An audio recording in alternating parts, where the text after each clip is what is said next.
Yeah, there's something about those kind of the special dates that adds a little bit to it. You get different like pride signage going on and things like that comes up with homecoming.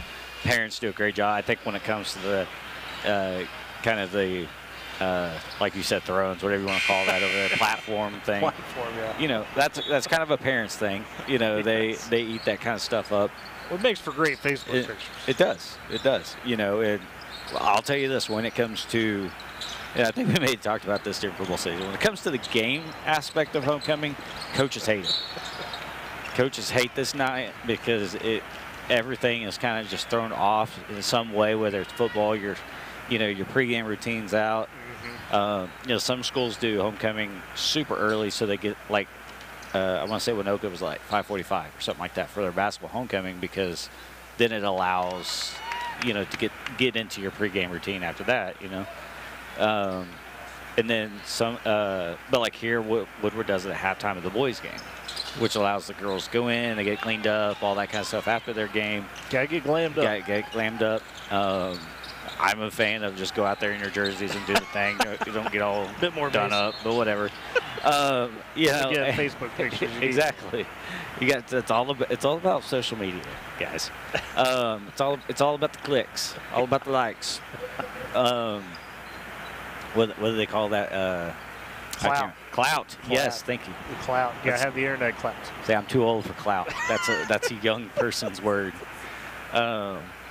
And so, yeah, anyways, it's one of those things where, Coach Gaines is going to have to change things up just a little bit, because that means, she can't go straight in the locker room. She's got to do she's got to do the homecoming stuff, and then they got a few minutes to kind of try to reset themselves, kind of whatever goes on during the game. Luckily, it's not a game that you really expect to be super close. You're hoping not, anyways. Hey, we've seen crazier. We've seen Guyman come in here. I remember a couple years back. Ken Cornelia had to heave one off the glass to save us on homecoming night. So it can happen. There's no doubt about it. And when we get to this Garden City team, I'll give you some reasons why you got to watch out. There's no doubt. But I will share, Carter Reed also said, Coach Gaines told him, hey, you got to be up by at least 20 at half. That's the challenge. You can enjoy the homecoming, not have to worry about it. Yep. She knows. I mean, she's been there. She's been there. She was home. I can't remember if she was homecoming queen. She was a candidate, but she's been through the process as a player. Yeah. Obviously hers it was a little bit different. But she knows what happens. That she does. Boys JV just finished up. We're taking that one, and they've got time on the clock. Girls getting on the court, getting through their warm up. So we'll go ahead, step aside for a break. And on the other side, we'll dive into the matchup between the Woodward Boomers and the Garden City Lady Buffs, our first game of the night. We're listening to Boomer Basketball on Z92 and Boomer TV. Western Oklahoma, we've been a cornerstone of the community since 1908. Being locally owned and operated, we understand the values and the culture that define Western Oklahoma. From supporting local farmers to helping small businesses thrive, we take pride in offering personalized banking solutions that reflect our deep understanding of Western Oklahoma. Discover the difference of a bank that's been by your side for generations. Bank of Western Oklahoma, member FDIC, an equal housing lender.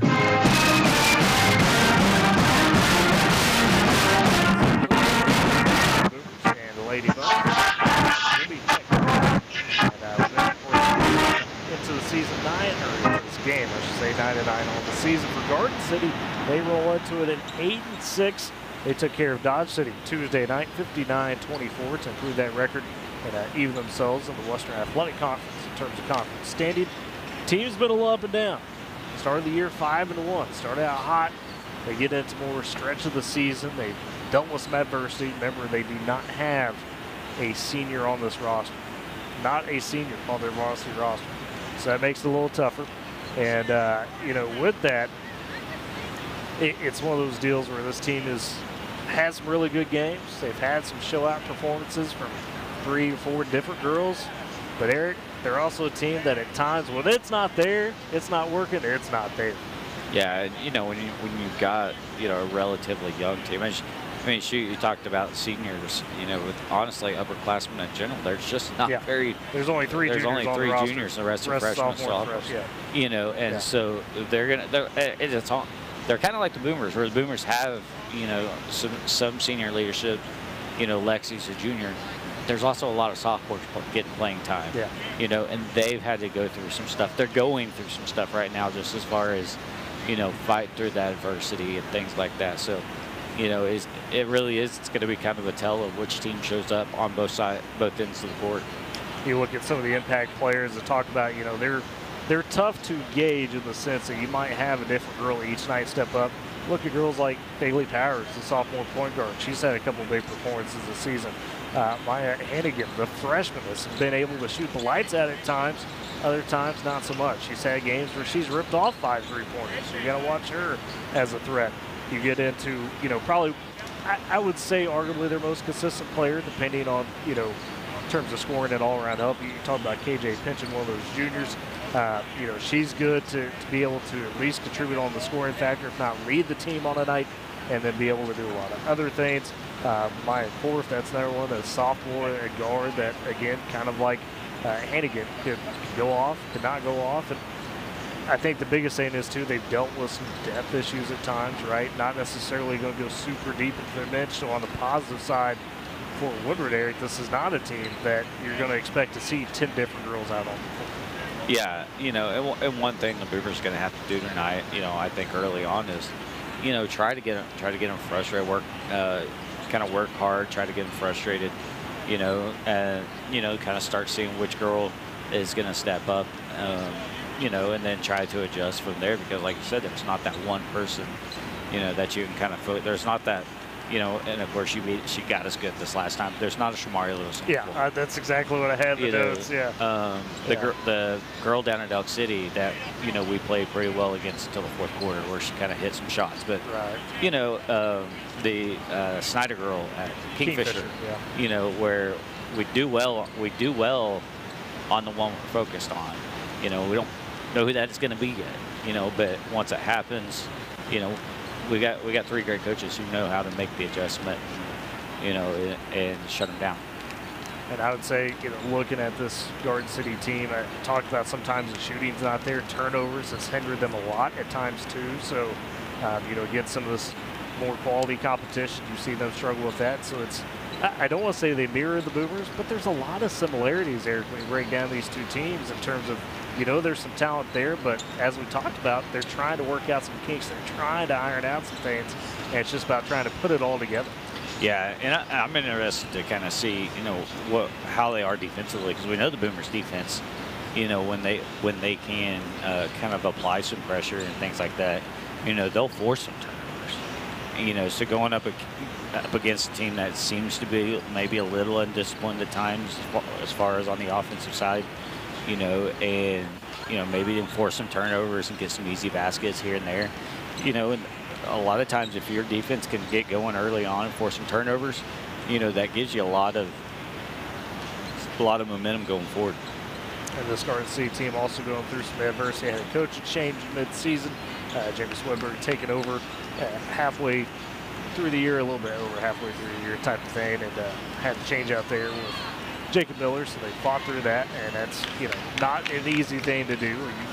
You know, we've seen some of those situations in our time and other places where sometimes that could help, but sometimes that could really kind of drag a team down a little bit, and they've got to build back again at times. Yeah, you know, just depending on whatever the situation is, as far as, you know, sometimes kids are totally bought in, you know, and then they get that taken away from you for whatever reason, and you kind of feel deflated.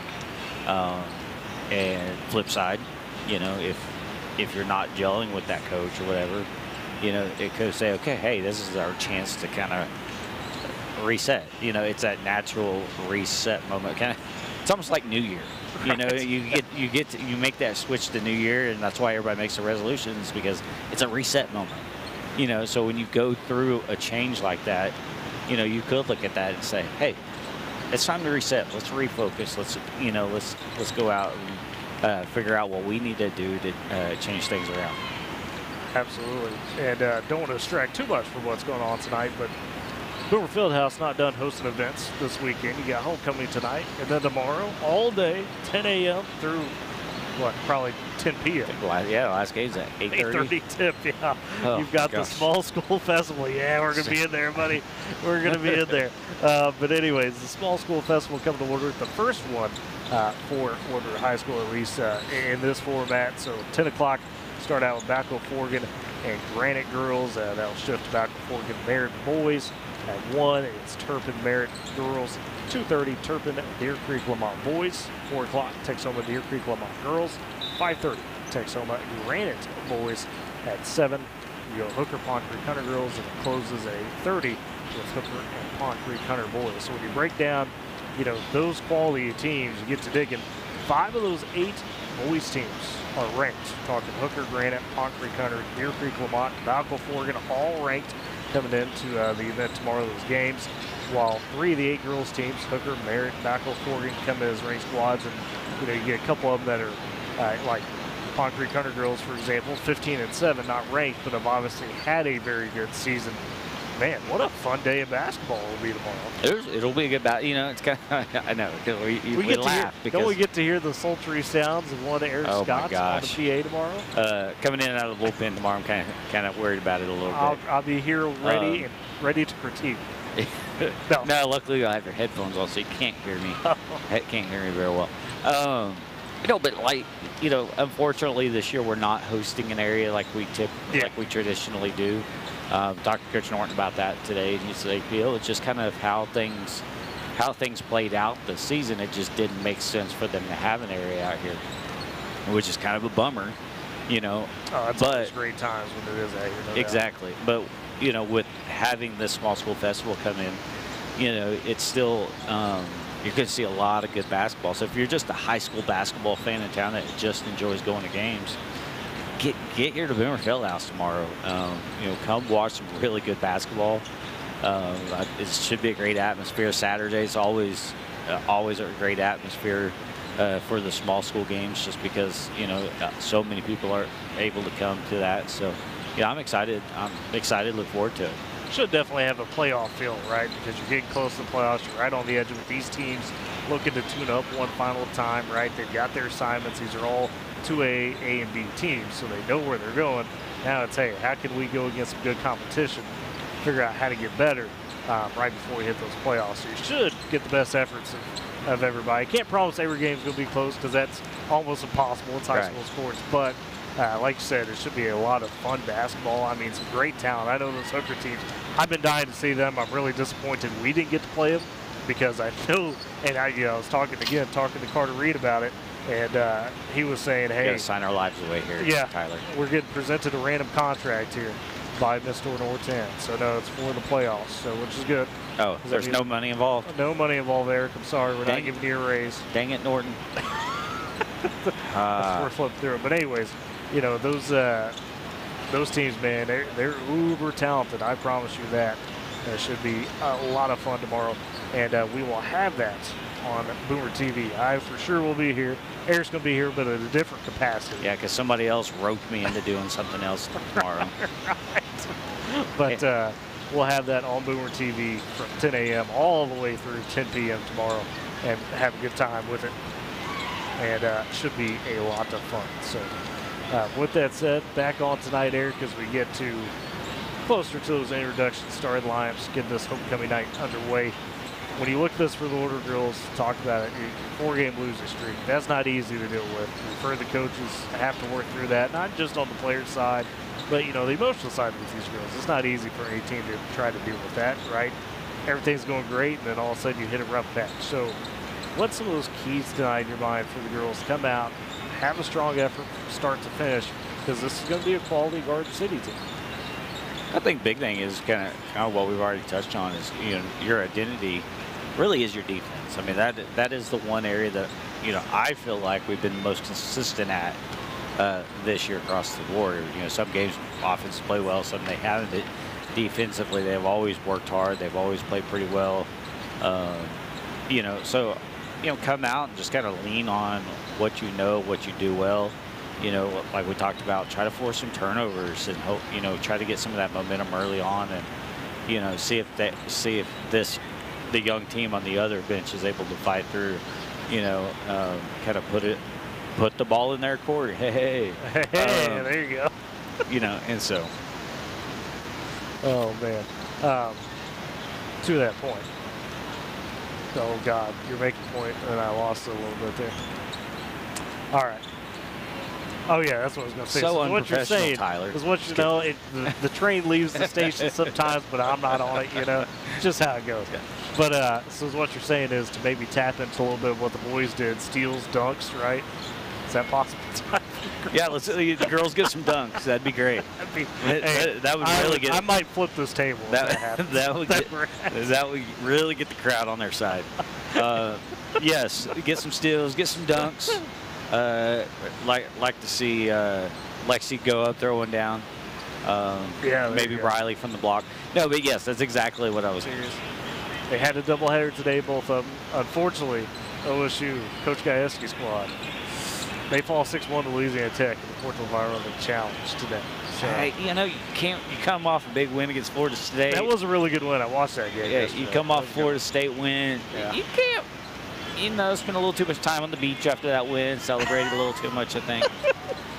This is a great venue they're playing at. Yeah, about that. And so, you know, and it's hard to win every game.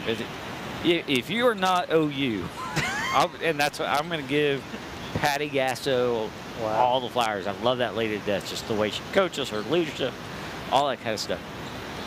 It's hard to win every game. It is one of those sports that it is, no matter how good you are, something is going to happen at some point unless you have that overly dominant pitcher. They will get their chance tonight to try to get back above 500 because they're not 1-1 on the season. They'll get Northern Colorado tonight at 7. That's still at the Portal Environmental Challenge. The Sooners, meanwhile, or as CJ Montgomery likes to refer to them, the Soonerettes. Hey, you talk about, you know, just won every game. They struggled yesterday a little bit against Cal State Fullerton and San Diego State. Those were not easy wins. But they take care of California Baptist today pretty easily, 8-0 in 5 innings. So then they'll turn around and play Cal State Fullerton tonight at 8. This is how old I am. I remember when Cal Baptist was NAI. Right. Like, I remember watching them in the NAI basketball tournament. Date yourself, Eric. And now they're D1 playing OU. Playing OU. Yeah. It's the landscape has changed since back in the day. Well, you know, that was before we had pen and paper and we had stone stuff. Yeah. Moses came down and gave us the law. I was there. But anyways, there's your softball update before we get underway tonight.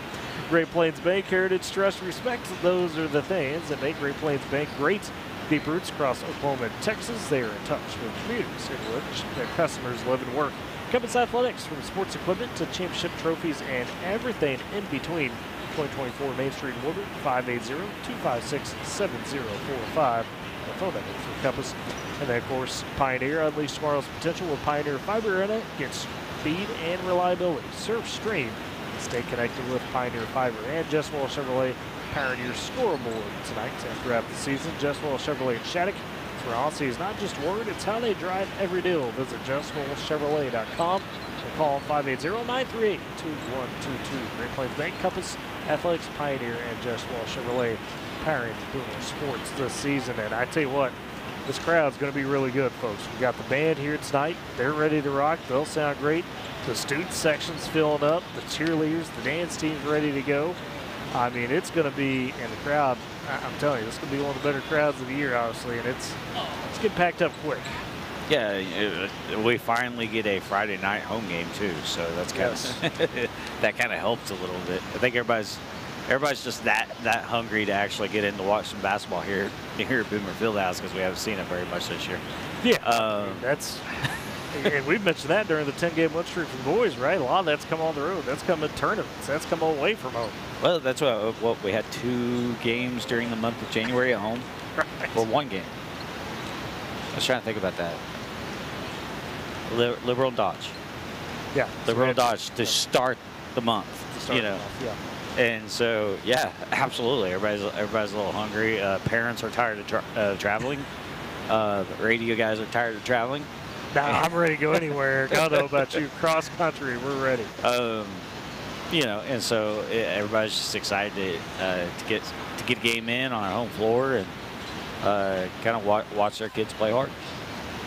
That they are for sure as we get down to the final couple of minutes here, and I do want to mention too, if you've got some friends in Garden City, they might be already listening. We do appreciate them carrying the feed tonight. They had a little bit of a situation to attend to, so they reached out.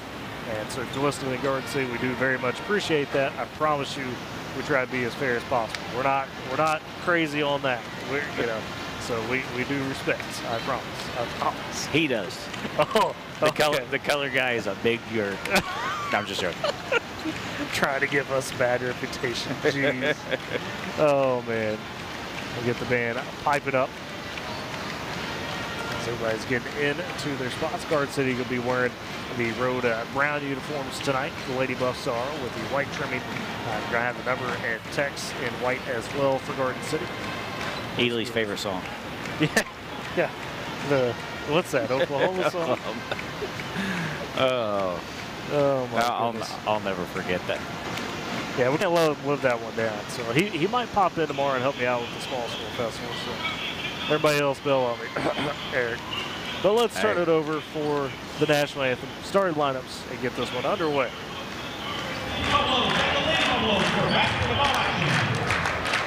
So before our national anthem, we will bring a moment of silence so that we may give you choose, reflect, meditate, pray, or engage in other silent activities. Please be respectful of others during this moment of silence.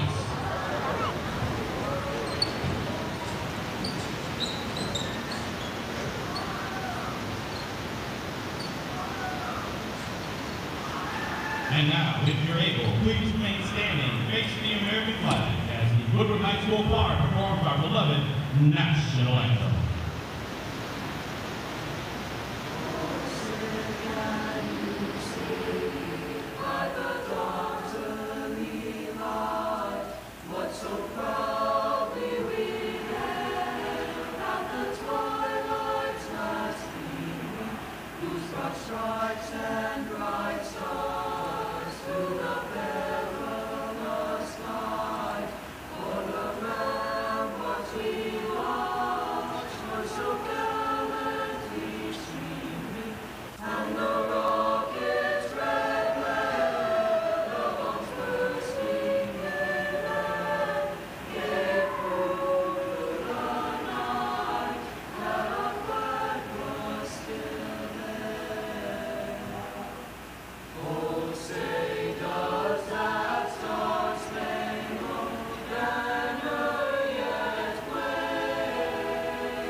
Once again, Woodward High School would like to welcome Garden City and their fans to Oklahoma.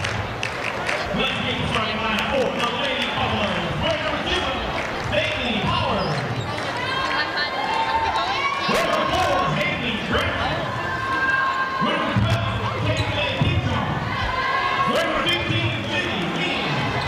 And we're number 22, Maya Kirk. Lady Buffaloes coordinator, Gaby Blair. And now, let's meet the starting line for your Woodward Let's meet them We're number 13, Taylor Moore. We're number 1, Riley Douglas Fisher. We're number 23, Bailey Nelson. And number 24, Haley Smith. Your Cougars will head coach, Lacey Moore. And there's your starting lines for both squads. For the Boomers, the same starting five we've seen over the last few games. Lexi Middle, Bailey Nelson, Taylor Floyd, Riley Douglas Fisher, and Kaylee Mills. For Garden City, Thalee Powers, Aaron Finch, Libby Main, KJ Pitchen, and Maya Porth. Starting at 5. As Boomers going right to left in front of us, we're opposite the scorer's table, court side. Garden City going left to right. Douglas Fisher against Pitchen for the tip. And Pitchen tips it, but the Boomers able to take control. And now backcourts, unfortunately, to start, as Floyd had caught it in the front court after the chaos of the tip, and we're right back to Douglas Fisher. So an early turnover for the Boomers. Quick early turnover. Just before the inbounder goes into the right corner. Pitchen trying to drive baseline on Mills, and a foul as Pitchen goes to the hole. Looked like Mills caught her a bit. See if it was Mills or somebody below. And they do get Kayla Mills for her first. So send KJ Pitchen to the free throw line. And fantastic at times for Garden City this season. Very consistent, the junior. Rolls the first free throw in. It's some of that size to her.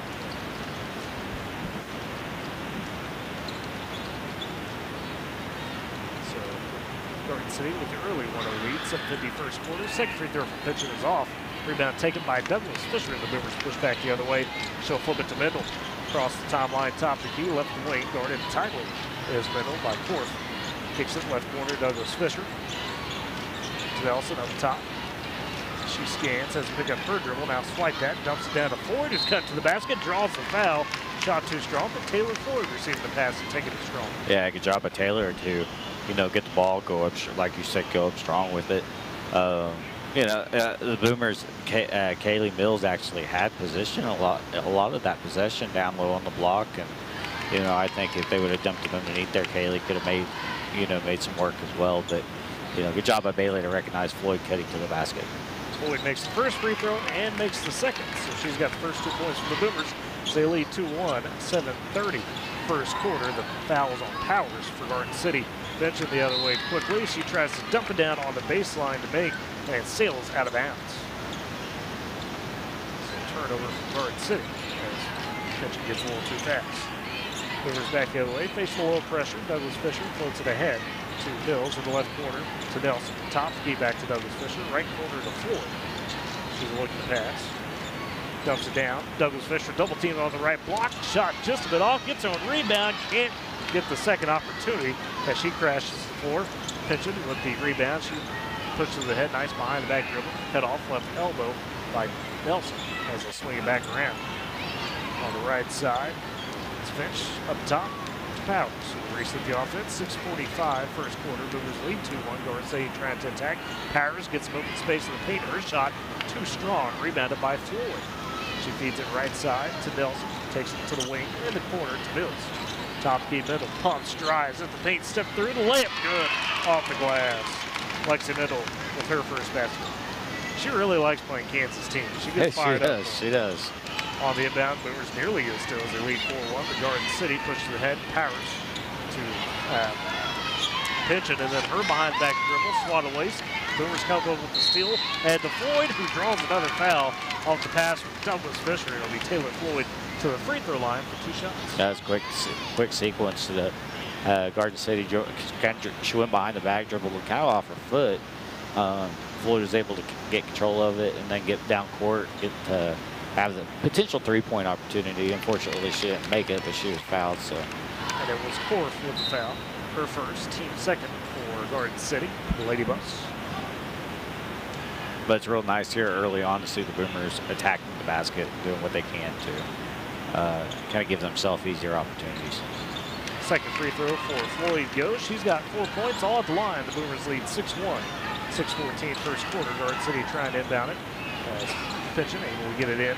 Work it over to Maya Hannigan, who's checked in. The freshman, the guard, takes a little bump. She goes across the free throw line. Now 3 from Powers, just a bit too strong, and it'll go out of bounds into the deep right corner, and the Boomers take it back over. Powers with an open look, couldn't get it down. Woodward still leads 6-1, 6:01 left in the first quarter. As now Garden City with pressure on the inbounds. Boomers break it though. Douglas Fisher, right side to Bills, trying to attack. She's poked at, it's on the ground, but she's able to collect it, feed it back out to Nelson. Right side, on the wing, she'll drive, puts up the runner, and it goes. Tough shot from Bailey Nelson. That's her first basket. Over a double team, 8-1. Boomers up now, an errant pass stolen away by Lexi Mendel. She's down the left side, goes for layup, gets the foul, and one for Lexi Mendel. I think they were listening to me in the pregame, Tyler. That's right.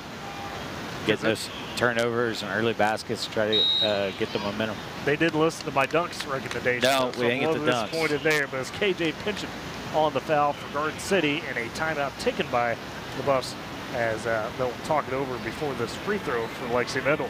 R5 Customer Embroidery. When you work with R5, you can count on a quick, fun, and enjoyable process with results that consistently exceed expectations. Go chat with their screen printers about customized apparel, 817 Main Street, Woodward, or 580-256-3579. R5 Fire and Boomer Sports this season as Woodward leads 10-1 to begin homecoming nights over Garden City. And it'll be Lexi Mendel at the free throw line for an and one opportunity. Boomers come out with the steals. They've converted. Seen baskets from nearly the entire starting five. To say that 3 of the 5. Still waiting on Briley and Kayla Mills to get one. That's out of the timeout. Mendel at the line. Couple dribbles. Dips, shoots the free throw. That one too strong off the right side. As rebound by Pinchon underneath. Immediately double teamed, and then they say carried it. Floyd and Nelson on the defense quickly. So got Garden City a little rattled early here. Yeah, I think if you're Garden City, you kind of slow things down a little bit. See, you know, whenever you get the ball back, and try to, once you break that pressure, slow things down and try to get into some kind of rhythm. On the inbounds, works its way to Mills. Free throw line, kicks out right corner. Floyd for 3. That's off the left side of the rim. Rebounded, taken up by Villegas. She'll push ahead, try to feed over to Pinchon. Pass batted, but right back to Villegas, and then she's fouled by Douglas Fisher. So Alexis Villegas, who just checked in, one of the upperclassmen on this team, the junior. Give Briley for her first foul. Good defense by Briley. She actually knocked the ball. It's supposed to be a pass, knocked the ball right back to her. You know, and then Villegas went back up and, you know, drew the foul. So her first free throw off the mark. Remains 10-1 in favor of Woodward. Top 19 first quarter. Second free throw, high off the back iron, and rebound taken by Douglas Fisher. She'll push ahead for the Boomers. They get to Mills, right corner. Up top, Douglas Fisher. Left side, Mendel for 3, off the mark. Rebound though, Mills able to clean it up off the glass. That's her first basket. The Boomers lead by 11, 12-1, 5 minutes first quarter. As the inbound works its way to fourth. It has given up to Pinchon. She gets across the pressure timeline, into the paint, drives through everybody, and puts home the layup. Great job by Pinchon just to attack the basket there and split the defense. So that's her third point. She's got all 3 for Garden City. It's 12-3. It looks like the Boomers turned it over. I didn't see it. Okay. I didn't see it. I looked down for a half second. We get a turnover. So Garden City right back with it. 4:48 first quarter.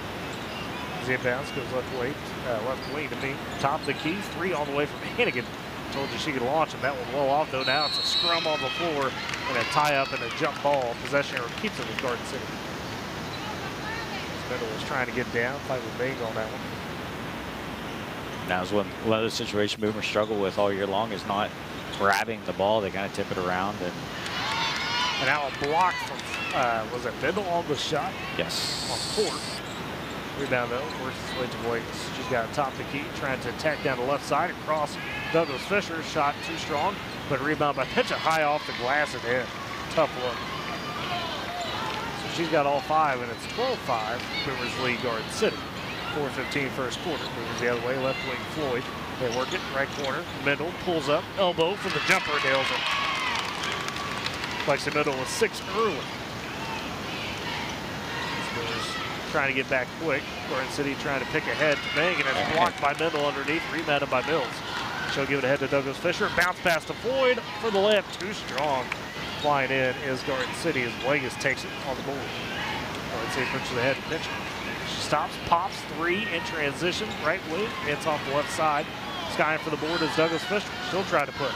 Goes to Mills. A little touch pass over to Floyd again for the layup and tip. Too far underneath. Back iron, yeah, too deep. Too deep. Garden City with the board. Boomers still lead 14-5, 3:30 first quarter. Vegas across the timeline. She's picked up by Floyd. Has to pick up the dribble. Left wing goes to Hannigan. Launches a three and nails it. That's what she'll hunt for. Told you she hit had a couple games where she was hit 5. You know, she'll launch it. That's her first of the night. And now the Boomers in the right wing. A jump ball 4. As double team with Floyd on the wing. Possession keeps it with Wood. See Kaylee McDonald for the first time tonight for Garden City. Take out Nick. Inbounds, top the key to middle, left wing to Nelson. She's double teamed, finds Douglas Fisher in the corner, has to collect, lets girl fire, and then they say walk over. Yeah, they're saying I didn't see it, but you know she's not complaining too much. She kind of, as she made that little ball fake, you know that she drug her feet just. Garden City quickly the other way, pass stolen by Mills from Hannigan, and then ahead, and another travel they say is Douglas Fisher. Top key was trying to work it down to Floyd for the layup. So that's back-to-back on Riley, unfortunately. Two girls homecoming court tonight, her and Michaela Stinnett. As Garden City dumps it down to McDonald. Her layup too strong. Oh, Mills with a tough rebound backside. And then they'll say she traveled. But she collided with Korf on the backside. Yeah, I didn't see that travel. So it's a turnover instantly for the Boomers off the Mills rebound. That's tough because that was a great rebound. She went up and got. It was a tough one. Attention top of the key, dribbling on Mills. She traveled. She'll pull up free throw line for the shot. That's off the back iron. Rebound fought forward. Douglas Fisher comes up with it. She'll put it head to middle. She'll attack down the paint, down the right side. In the corner, Nelson will take the 3. That's too strong. Rebound by Pinchon underneath. And she'll race ahead. Has the 2-on-1 the other way. She'll just attack at Floyd for the layup. Just rims out. Rebound fought forward. A foul underneath, they say. And they'll say it's on Garden City. It looked like McDonald was maybe getting too aggressive. Yeah, it looks like initially he kind of said Boomers and he corrected himself. But, yeah, and honestly, I think that should probably have been a no call, to be honest. You know, just because I felt like both girls were, you know, kind of fighting for the ball. Nobody really kind of got advantage on the contact, but I'll take it. Nelson's pass stolen away by Korf. She'll go all by herself down the left side for the layup. Korf with her first basket. It's 14-10. Woodward still leads, but Garden City clawing their way back into it. 2 minutes left first quarter. As it's Mendel across the timeline, left wing to Floyd, baseline Douglas Fisher, zip pass into Mills. Pretty play by the Boomers as Mills capitalizes with the basket. Well, when the Boomers settled in and kind of moved the ball, they've had opportunities. That's Mills' 4th point of the night. 16-10 Boomers lead. Back the other way, Hannigan launches the 3 right wing, nails it. Just such a quick release. And just a freshman. Just a freshman. 6 for her off the bench. Minute 30 first quarter. Boomers lead by 3, 16-13. Left wing Floyd goes to Nelson. Nice little power dribble, but blocked by Pinchon. Taken the other way by KJ. She's got 2 defenders on her into the paint. Able to get through the pressure. Shot, though, a bit too strong. And Floyd with the board for the Boomers. And she'll give it to Douglas Fisher. And now a timeout by Coach Moore with a minute 12 remaining first quarter as we lead 16-13. Western Drug, 1021 Oklahoma Avenue in Woodward. They've got a friendly and caring staff and a drive-through window that is convenient. Always excellent service. 580-256-5586. Western Drug, Pirate Builder Sports this season. So Eric, Woodward got on a rolled start. You're up by as much as 11, 12-1. But Garden City, to their credit, has settled back in. Yeah, you know, and a lot of that just kind of goes back to the Boomers. You know, kind of got sloppy. I talked about when the Boomers slowed it down just a little. It's kind of like what we talked about with the boys. Yeah. Is get going a little too quick, and they cause them to make some turnovers. They still want to have kind of that, you know, fast break type of transition offense. But you know, they've had mistakes. I mean, there's already six turnovers by the Boomers. Garden City is doing well on the boards, which is allowing them. They've had 3 offensive rebounds, and I think they've had at least a basket off those. So. You know, Boomers just got to clean some things up. Back the other way for Woodward out of the timeouts. Nelson left lane, top key to middle. Works at Floyd right side on the baseline. Mills cross court, back up to middle. In the corner, Nelson tries to attack left side. She's double teamed. Ball picked up and a jump ball force. Possession arrow goes to Garden City. Boomers trying to work that ball around. and it was Nelson just getting trapped up a little bit. We got Caitlin Colt checking in for her first minutes for the Boomers tonight. She'll take out Nelson. First sub for the Boomers. I also saw that Cadence Boring got the call up tonight. Set over there on the varsity bench. There we go. Might get to that. That's Garden City, left elbow with Ming. Top of the key, hanging another quick launch. High off back iron though for three. Rebound fought forward, taken by Colt. Her feet ahead to Douglas Fisher on the right side. Slowed up, hands off to Floyd, zips it down to Colt. The power dribble puts it off the glass right side. And Colt with her first basket. Makes it a 5-point game again. 18-13 Boomers lead. 25 seconds remaining first quarter. It's Villegas kicking the left corner. Hannigan for three. Another one. She gets it to go. She's got 9 in this first quarter. Quick release, like you said there. That's all she's looking for. It's so quick. It's so compact. She just knocks it down. 18-16. Boomers lead by 2. Mendel looking for the answer. Left wing. It rattles in with 3 seconds left in the quarter. 21-16, and that's how we end the first quarter with Boomers up 5. The girls trading baskets. We'll step aside. You're listening to Boomer Basketball on Z92, KMZ, FM Woodward, and Boomer TV. Endless to-do list every day makes it like a thankless job, but you know better. It's the little things that matter most. That's why you appreciate the enduring value of the Michelin Defender tire. Designed for doers like you, Michelin's longest-lasting tire keeps you on the go longer, so you have one less thing to worry about on your next road trip. Stop in today for miles of uncompromised safety and performance. Visit your local Michelin dealer, High Plains Tire, at 2221 in Woodward. This back-to-school season, give your home the connection it deserves with Go Pioneer Fiber Internet. Experience the power of Wi-Fi 6 technology for smoother streaming, gaming, and learning. And with the Go Pioneer Smart Wi-Fi app, managing your home network is a breeze. Choose from multiple plans with symmetrical speeds for lightning-fast uploads and downloads. Get your family school ready with Go Pioneer Fiber Internet. Sign up today at gopioneer.com.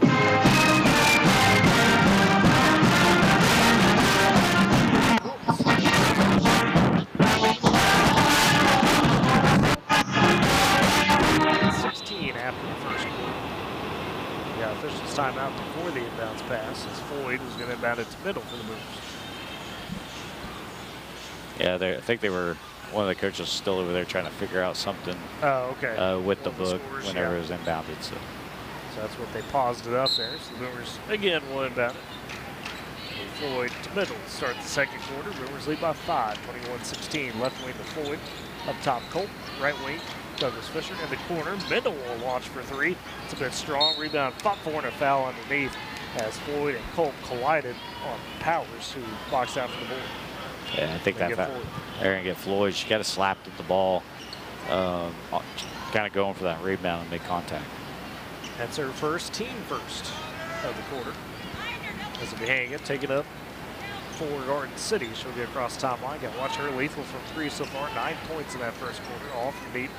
Pitch on the right wing. Goes to beat left side. Colt on her. Swings back to Powers. Steps. Takes the 3. That's offline to the left. Rebound by Douglas Fisher. She'll push ahead. Flips it to Floyd. Back to Douglas Fisher on the give and go. The layup. Oh, t-shirt on.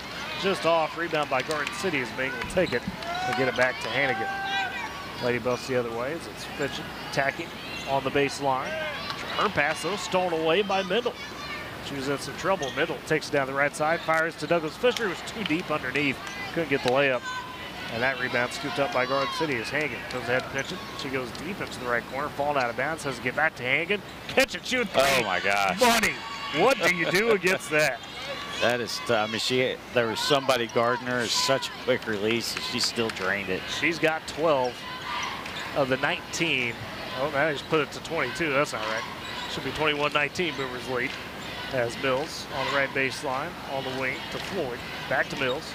Tries to attack and block straight up by pitch. Takes the rebound. Feeds ahead to Hannigan.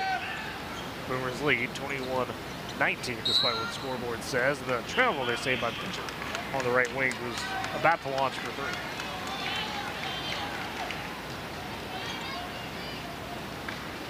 This will be Boomer possession. Floyd will inbound to middle. She'll go across the timeline, left wing. Floyd, baseline Colt, top the key. Middle, she'll launch for three again. That one, though, off to the left. Rebound underneath by Pitchen. 6:08 left in the half. She'll attack for Garden City. Into the paint, up over Boomer 2. Shot too strong. Rebound by Mills underneath. She'll hand off to Middle. Down the right side with 6 minutes left in the half. It was lead 21-19. Douglas Fisher on the right side. Top key to Middle. Goes left wing to Floyd. She's picked up by Paris. Garden City in the zone. And a backdoor cut by Douglas Fisher. Results in a basket. Her first of the night. Good look by Floyd to recognize Riley cutting and made a perfect pass underneath. Garden City the other way is right side trying to attack his court. Kicks in the corner, pitching. She's picked up by Mills. Now looking to attack her off the dribble and traveled with a good defense by the Boomers. So Pitchen got to the free throw line. 5:26 left in the half. Boomers should be leading 23-19. I just saw Coach Nathan Jones go all John Cena over there. I don't know what he was calling, but yeah, he is. Can't see me. You can't see me. That's the call. Right side, Floyd on the wing. Goes Bills baseline. Swing around to Douglas Fisher in the corner. Dumps down the Colt. Power dribble and takes it up all day for the basket. The Boomers have had so many chances where they've they've had position on the block. We haven't hit them. I think if they do that, she could have a big game. Hannigan the other way for Garden City, high left wing.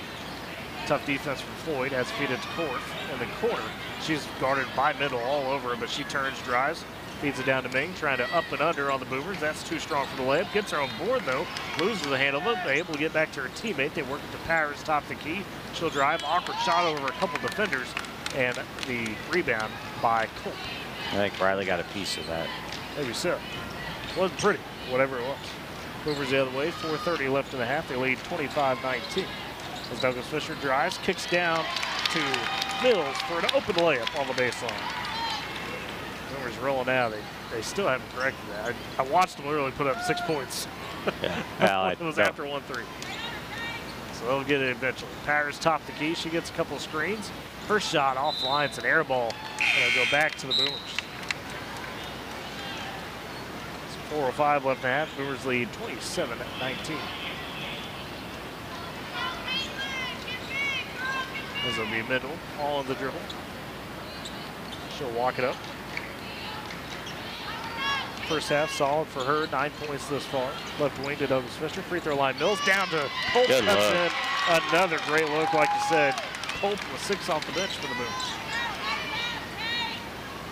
As they showed 29-22, it should be 29-19 in favor of the Boomers. Top the key, Vegas kicks over to Powers right side. She gets a screen, crossover, dumps it down to cutting Korf. Nice look there by Garden City in return. Korf with her 4th point of the night. Trying to throw hand signals now, looking at me from the scores table. I'm not going to worry about it right now, though. Yeah. 3:20 left half. Boomers trying to dump it down the baseline again. Floyd gets it, patient, and puts it up and in from Douglas Fisher. That was a rope.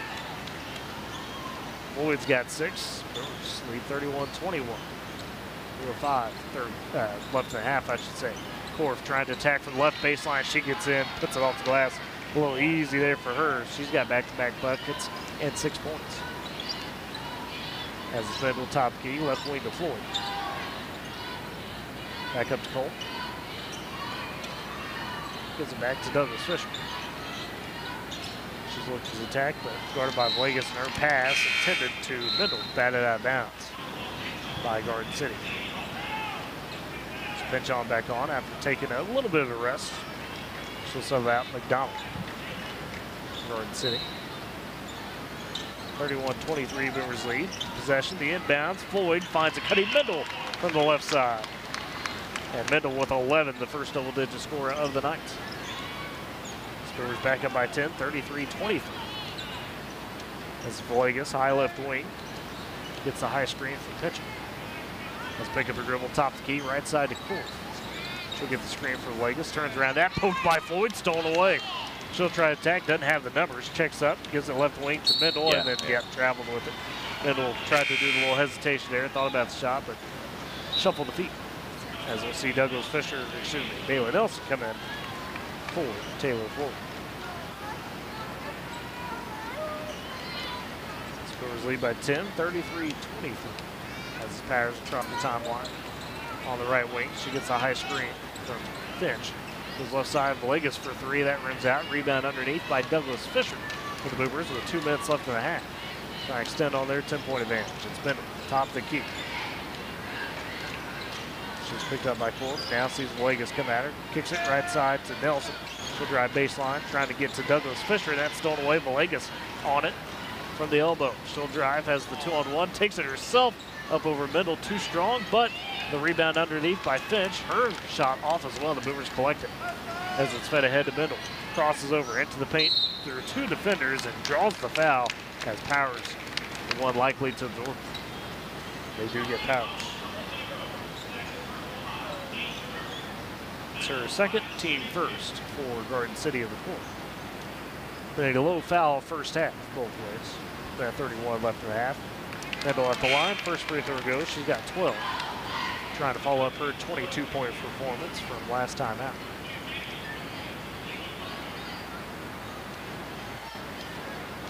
Couple dribbles for Mendel. Dip shoots the second free throw. That one rims out. Rebound though, fought for. Mills has got it underneath. Extends the possession, but then Nelson can't control the pass as Mills was trying to get it to him. It's turned over for the Boomers. Bailey's got 7 rebounds here in the first half. She's been on it. They fight hard. As it's hanging across the timeline. Eric still with some old man heartburn. Oh, As bourbon. Finch takes it on the base of the elbow. Good Nice defense. spin move. But yes, great defense from Culp. As the shot missed, Culp would board underneath. Floyd the other way for the Boomers, right wing to middle. Minute 5 left in the half. Boomers lead 34-23 by Arca. Left wing to Mills. Dumps into Nelson, who's trying to cut out of the paint, just has it flipping behind her. She was sailing out of bounds, and that pass sails out of bounds. It's a turnover by the Boomers. As Bryla Douglas Fisher steps back in after a short rest. She'll take out Mills, so it's Floyd, Nelson, Douglas Fisher, Colt, and Mendel, the 5 for the Boomers. As Garden City on possession, 50 seconds left in the half. Boomers lead 34-23. Pitching down to left block, working on Colt. Her shot though too strong. Got a good look. Just couldn't convert. Now Floyd and pitching tied up for a jump ball. Possession arrow goes to Garden City. It's one of those I hate not giving a rebound. Sailor did a great job of going up and getting that rebound, but yeah, because of the tie-up, it's a team rebound for Elk City. It's 43 seconds left in the half. Garden City still in possession. Did I say Elk City? Yeah, you did. You almost got me to say Elk City. The Brown, like, City. It's almost the same. They're just different mascots. Buffalo, Elk, they're really close somehow. I don't know. They're like related cousins. They both got horns. That's right. Hannigan right wing for Garden City. Pulls up. Yeah, kind of collected that. Shot way off either way. Rebound works its way to Colt. Flips it ahead to Douglas Fisher with 20 seconds left in the half. She pulls up on the dribble to Nelson left wing. Top key to middle with 15 seconds. Back to Nelson on the left side. Sees Colt top the key. 10 seconds. Middle will launch the 3 from the right wing. Too strong. Douglas Fisher, though, with the rebound with 6 seconds left in the half. She'll pull it back out with 4. Get it back to middle. Top the key. 3. Nearly at the buzzer. It's off Colt. Can't get it to go on the last chance. And that's how we end the first half. Boomers go in the locker room up by 11. 34-23. We'll step aside. You're listening to Boomer Basketball on Z92 and Boomer TV. Feel secure with Arlo Wireless Outdoor Camera, available at Pioneer. Arlo offers top-notch protection with crystal clear video quality, rain or shine. Monitor your home from anywhere with remote smartphone access. Whether you're at home or on the go, Arlo keeps you connected to what matters most. Trust Arlo and Pioneer to keep your home safe and secure. Visit GoPioneer.com to get your Arlo wireless cameras today. Life never stops moving. Between the 30-minute commutes, daycare pickups, and that weekend trip to Grandma's, you're racking up the miles. What you need is a tire that can keep up, like the exceptionally long-lasting Michelin Defender tire. With an 80,000-mile warranty and the safety you expect, you can lose track of the miles and focus on what really matters, the memories made along the way. Stop in today at 2220 Main in Woodward to see your local Michelin dealer, High Plains Tire. Welcome back to Jimmy Peck Boomer Fieldhouse at the half of our Earls game. Boomer leads 34-23 at the break. Let's look at your High Plains Tire halftime stats. As for Woodward, it was a strong first half for Lexi Middle. She had 12 points, hit a 3 as well near the end of that first quarter. Taylor Floyd, Caitlin Culp, solid as well so far, 6 points apiece for them. Riley Douglas Fisher, not necessarily the biggest scorer tonight, but has done a good job on the board. She's got 2. They got Bailey Nelson also with 2 for Woodward. On the Garden City side, it's Maya Hannigan. Man, what a player she has been off the bench so far for Garden City tonight. The freshman, 4-3. She's got 12 points to lead the way. You got KJ Penchant with 5 points. You got Maya Korf with 6 points for Garden City. So they've only had 3 total scores for the Lady Buffs. Looking at your quarter scoring, Boomers won that 21-16 in the first quarter. That was back and forth. Pace slowed down the second quarter quite a bit as Woodward able to win it 13-7 is what was able to take that quarter by. So we're standing with those scoring totals and your halftime stats here on homecoming night. As I think Eric went over and tried to plead the case on the scoring side. Because we've got 23. We saw him put 2 threes up back-to-back for Garden City when it wasn't the case. So we'll see if they get that fixed up. The Boomer dance team also performing right now, doing a great job. So did we get everything straightened out, Eric? Nope. Apparently Hannigan. So apparently at some point. For 15? At some point. That is not true. Well, the scores table, they didn't see it, but Elk City, or I did it again. The Garden City coaches came over and kept saying that they missed a 3 from her. Okay. And so, yes, there's a phantom 3 out there that got added because controversy brewing in Woodward. No, okay. So we'll correct it. That's why I went over there and I was like, do we not have 23? And they said no.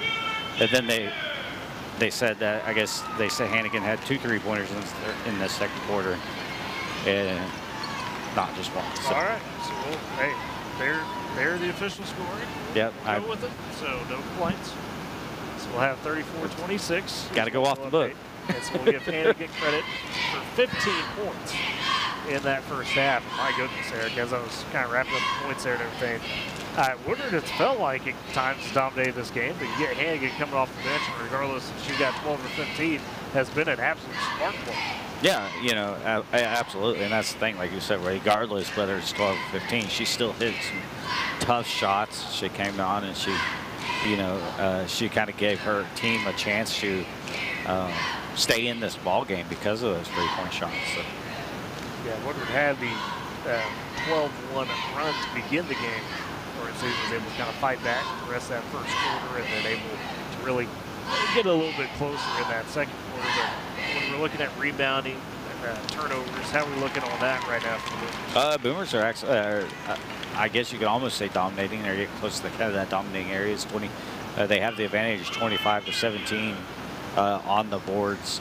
Briley Douglas Fisher and Caitlin Mills both have 7 rebounds, 2 offensive each. Caitlin Culp has 5 rebounds. And I mean, Caitlin's kind of come in and she's really made a difference here in the second quarter, especially.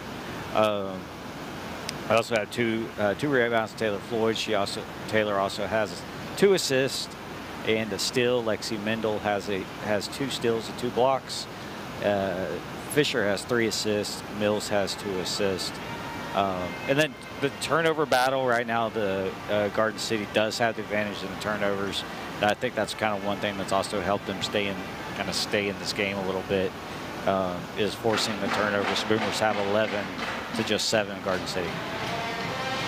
Absolutely, for sure. As 34-26 your halftime score. The Boomers lead Garden City. We'll step aside for a quick break. Come back with your keys to the second half and the second half. You're listening to Boomer Basketball on Z92 and Boomer TV. At Bank of Western Oklahoma, we know what it takes to keep your farm running smoothly. Our experienced lenders understand agriculture and offer competitive loans for real estate, livestock, equipment, and more. We are locally owned and invested in our communities, making decisions that benefit you quickly. Bank of Western Oklahoma, the bank that works as hard as you do. Member FDIC, an equal housing lender.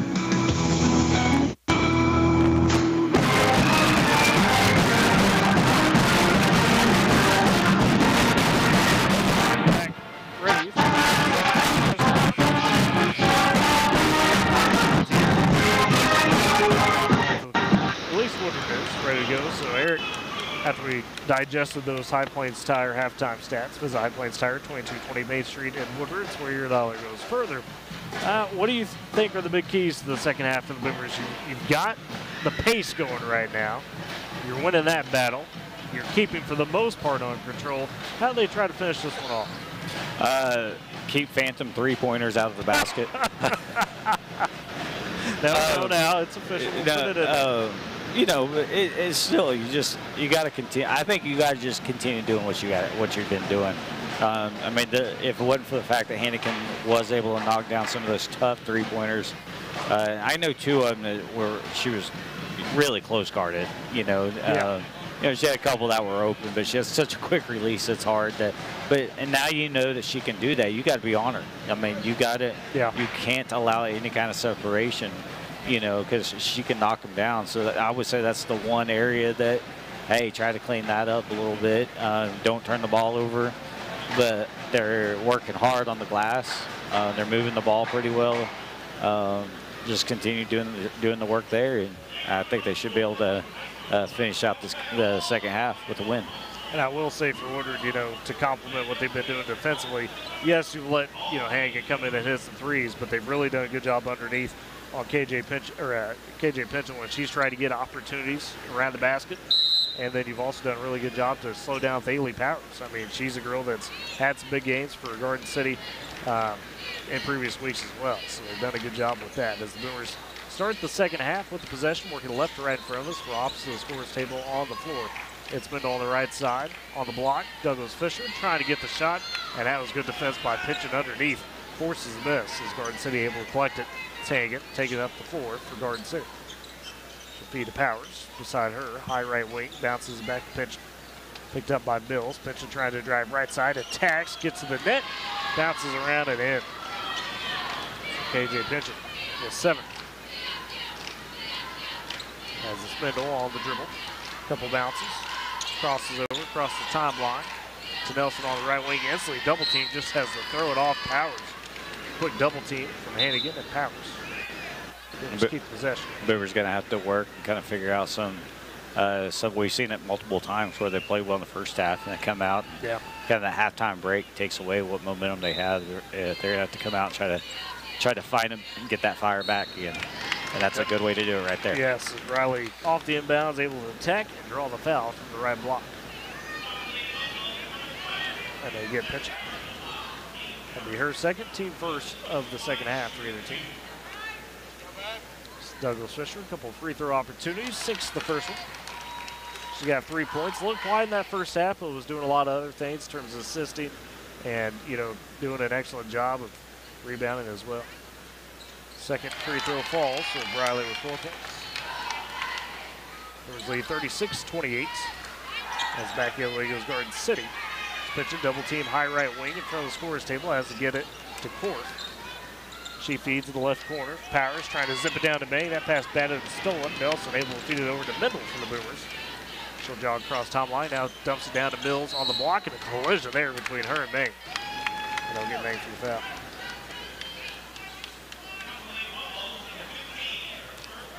And that'll be the first for her, second of the quarter for Garden City. 6:49 left in the third quarter. Boomers lead 36-28 as it's Floyd beneath the right block, inbounding to Nelson. To Mills, she'll turn, drive, but can't get the basket to fall. Mang underneath with the rebound. She'll feed it to Powers. Garden City trying to attack as it's pitching.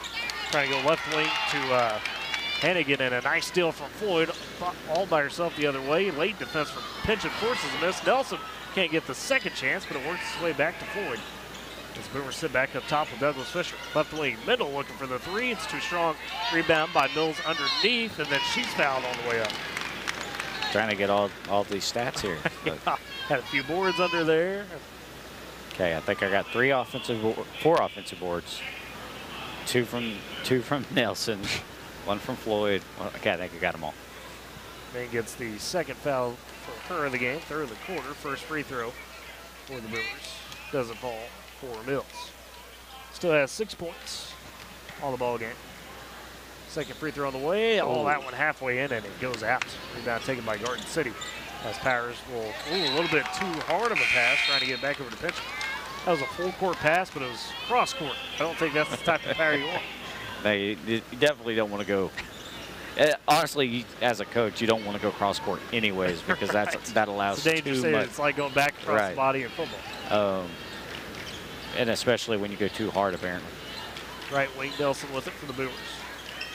Goes up to Floyd near the top of the key. They'll swing it over to middle, left side. Back up top to Floyd, looking to pass, guarded by Powers. 5:57 left in the third quarter. Boomers lead 36-28. As Nelson has on the wing right side, top of the key back up to Douglas Fisher. Left side to Mills in the corner. Looking for him middle, just cutting into the paint. Good defense underneath by Fourth. Spain got a little bit with it. Got away with a little bit of contact there. It was a bump. It was a little physical. Kind of bumped her as the ball was coming in there, but ding. If they're not going to call it, it's not a foul. As middle inbound to Floyd left wing, they'll work it back to middle, right side, taking the three. Good defense there from Fourth. Rebound though, scooped up by Douglas Fisher. But then her pass stolen away. It was intended for Floyd on the left wing. Vegas takes it, and then she's fouled right across the timeline by Floyd. Whenever I was trying to say foul, I almost said flag. It's that type of night, huh? Oh my gosh. I do not want to be ready for football. I want to get through baseball season first. Right.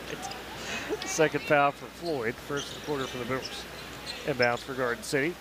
Pitching, kind of working it down on the baseline, able to get the layup as she flies in. She's got 9. And it's 36-30. Boomers still lead by 6 as they take possession back middle. Right side to Floyd for 3, and Pitchon just able to fly over and bat it into the Boomer student section. Watch out, Colin Lord over there. His man out front. He is? Yep. Okay. Yeah. You got to lean over to see him. I can't lean over. I'm too old for that. I may not get back up. That's right. Boomers on the inbound. It's middle. On the wing, goes left side to Douglas Fisher. Dumps back to middle on the baseline. She turns, gets to the paint. Bit of a wild runner, and she's fouled. Maybe a bit of a bell out there for the Boomers. We'll take it. Middle draws the foul. It's the 4th of the quarter already for Garden City, and there's only 3 minutes gone in the quarter. As it'll be McDonald picking up her second foul. And it's middle at the free throw line. First one off the front of the iron and out. Boomers still lead 36-30. I mean, Boomers are up, but you got knocked down free throws. Those may come back and bite you at the end of the game. There's one. As she makes the second, has 13 points. Boomers with the 7-point advantage, 37-30. And again, the other way for Garden City. Tight defense by Nelson in the backcourt. And get double teamed high right wing to pitch it. Able to swing it over left side to Villegas. She gets into the paint. Nice clear out essentially by pitching. And an easy layup by Villegas. She's got 2. 4:40, third quarter. As Boomers lead by 5, 37-32. The other way, right corner. It's Floyd dumped it down to Douglas Fisher with a tough finish over a couple of Ladybucks. Great job by Briley to really kind of take it at her and be physical down there and back her down. The other way, Hannigan gets open left wing for 3. It rims out. Rebound taken by Mills underneath for the Boomers. They lead 39-32. 4:10 left, third quarter. Boomers push it to a 7-point advantage on this possession. Or sends it to 9. Top key middle looking for the 10-point advantage. No, that's off the front of the rim. Rebound underneath by Garden City and pitching. She floats it ahead. Pass too strong though to McDonald. Will streak it down into the middle of the paint. So it goes out of bounds. Kayla Culp will step in, take out Kaylee Mills for Woodard.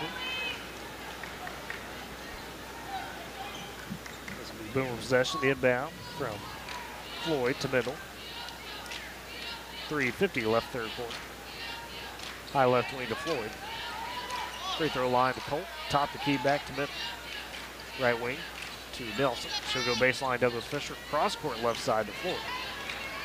Oh, wow. Boy, tough defense by Vegas and just ends up stealing it away. Goes on middle for the layup and gets it to fall. Physical there, and she's got 4. Still a 5-point ball game. Coach Moore's over there like, I was there, no call there, but. And now on the ground is pitching for another steal, able to pass out to Korf, who's all by herself. The layup, good. It's a couple big baskets back-to-back for Garden City. They've cut it to a 3-point game, 39-36, as a timeout taken by Woodward with 3:15 left in the third quarter. Salient State Bank, they've got a branch now in Woodward, the new location, 2314 Williams Avenue. Salient State Bank Woodward branch offers full-service banking, including personal checking, savings, home and commercial loans, mobile and online banking, wire transfers, and much more. M&D Enterprises and Lawnmower Shop for your best lawn, porch, or patio. M&D and Lawnmower Shop are your people. They carry everything you need to make your greenscape that little piece of heaven you've always dreamed of. Locations in Woodward, Kent, and Weatherford. Salient State Bank, M&D, powering Boomer Sports this season. As Woodward with the slim 39-36 advantage, and Eric, it's what you were talking about a minute ago. Boomer's got to find a way to kind of fire themselves up out of the hat. Yeah, you know, it's kind of been sloppy play here in the third quarter that's, you know, allowed Garden City to have easy opportunities, you know, on fast break layups and different things like that. You know, and honestly, be a little bit more physical as well. There's, you know, I talked about Briley kind of backing down a defender earlier and getting basket, but, you know, overall the physicality, they've allowed Garden City to kind of bump them a few times and kind of control, let them have kind of control over the game. Out of the timeout, Boomers a turnover. Nelson trying to make pass to Colt. Stolen away by Pinchon. She's going to drive. Steps by Lexi Mendel left side for the layup. She's got 11 in double figures, and Garden City within one, 39-38. Boomers the other way. Right wing Nelson quickly double team. Garden City playing with some fire. Douglas Fisher trying to get a pass to Colt. That's batted. Colt collects it, but then her pass stolen away by Garden City. Flip the head to Korf down the left side in transition. Her layup too strong. Rebound fought forward. It's Floyd picking it up on the backside for the Boomers. As it's Douglas Fisher, flips it to Nelson. She'll drive, trying to get the layup, and she's fouled. Pinchon would have had a block, but I think Nelson was fouled before that. Yeah, I think the foul came from behind. I think it's still going to be a shooting foul. But, it is.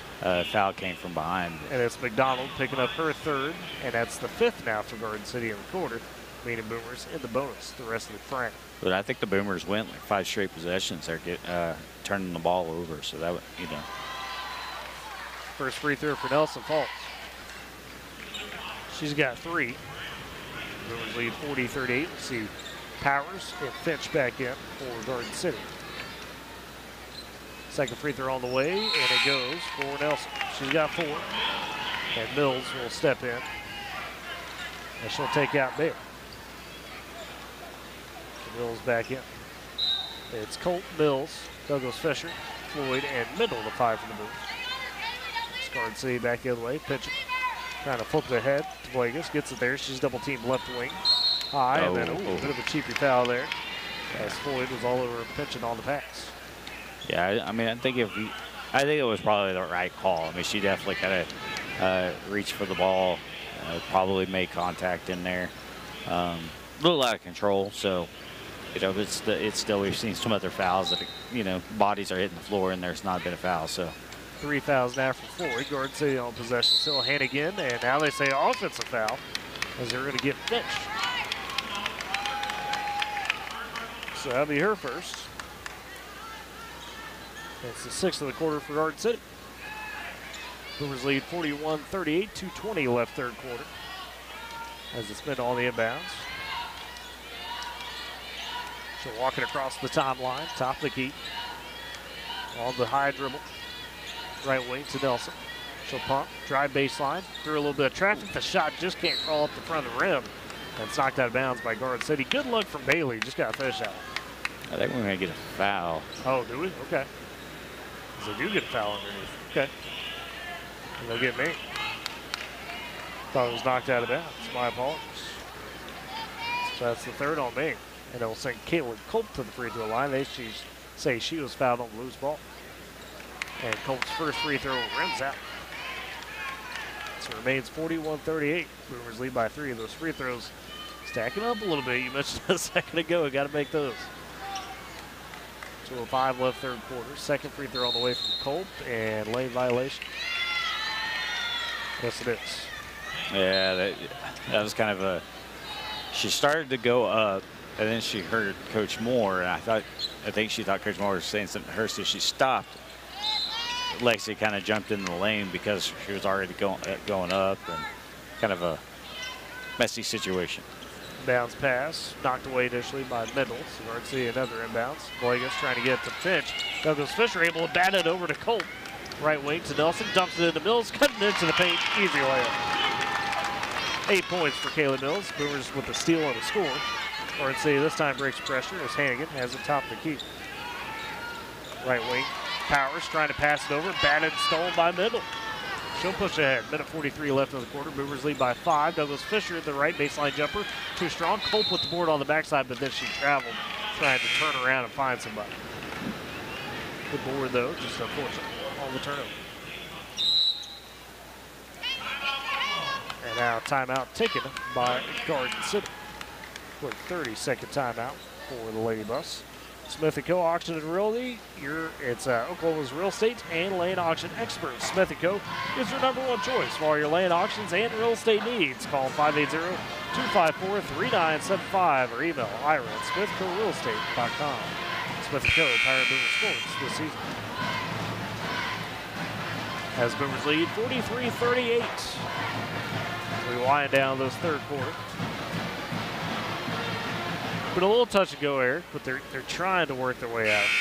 But credit to Garden City, they haven't given up all night.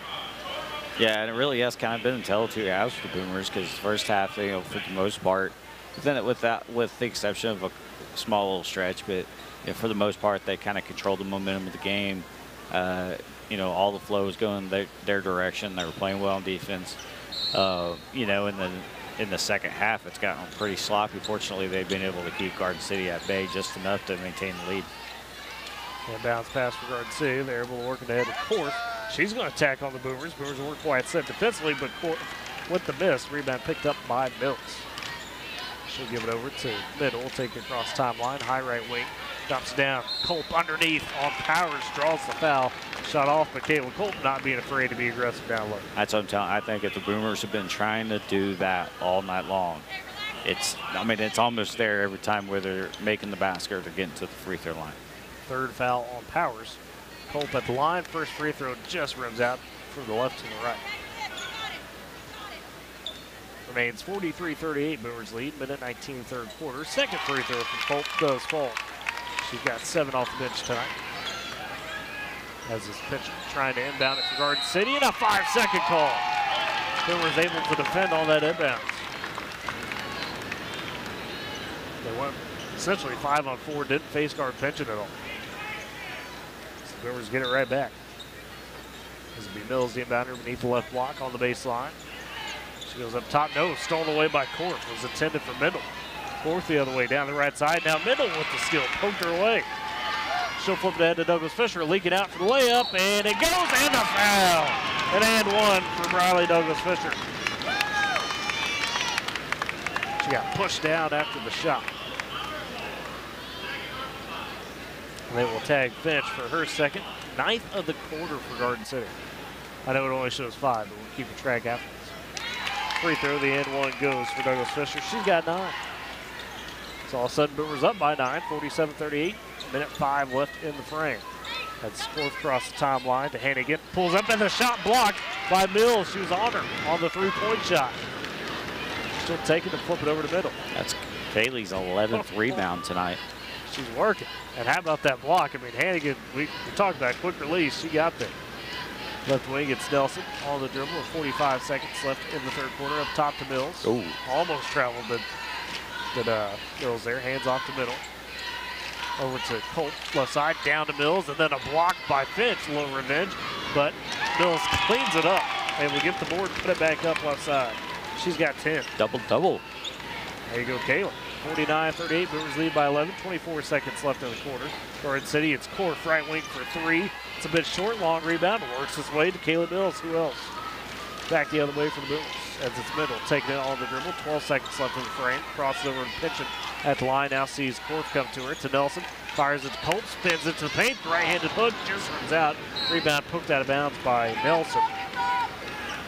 With 3 seconds left in the third quarter. Boomers lead 49-38. Inbounds goes to Powers. Gets about half court. A little beyond it. No! It's a half-court 3 by Bailey Powers. Wow. And that's how we end the third quarter. What a three there from Powers. So 49-41 is the score going into the fourth. We'll step aside. You're listening to Boomer Basketball on Z92 and Boomer TV. Endless to-do list every day. May seem like a thankless job, but you know better. It's the little things that matter most. That's why you appreciate the enduring value of the Michelin Defender tire. Designed for doers like you, Michelin's longest-lasting tire keeps you on the go longer, so you have one less thing to worry about on your next road trip. Stop in today for miles of uncompromised safety and performance. Visit your local Michelin dealer, High Plains Tire, at 2220 Lane in Woodward. Tired of complicated Wi-Fi management? Go Pioneer Smart Wi-Fi makes it easy. With Go Pioneer Smart Wi-Fi, you can set your Wi-Fi password, view all your connected devices, and even run speed tests all from your phone. Need to set up parental controls? No problem. Simple, smart, secure. Stay connected and in control with Go Pioneer Smart Wi-Fi. Visit GoPioneer.com to learn more.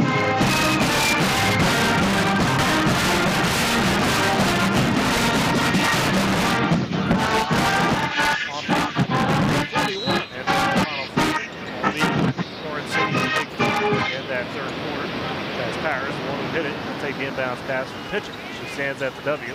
She backs up a little bit. That's her range, we found out. Right wing, it will go to Finch. Forces way left corner. Court for three. That rims out. Rebound taken by Nelson for the Boomers. She'll try to push ahead. Now slows up across timeline. Gets it to middle. Pass was initially batted by pitcher.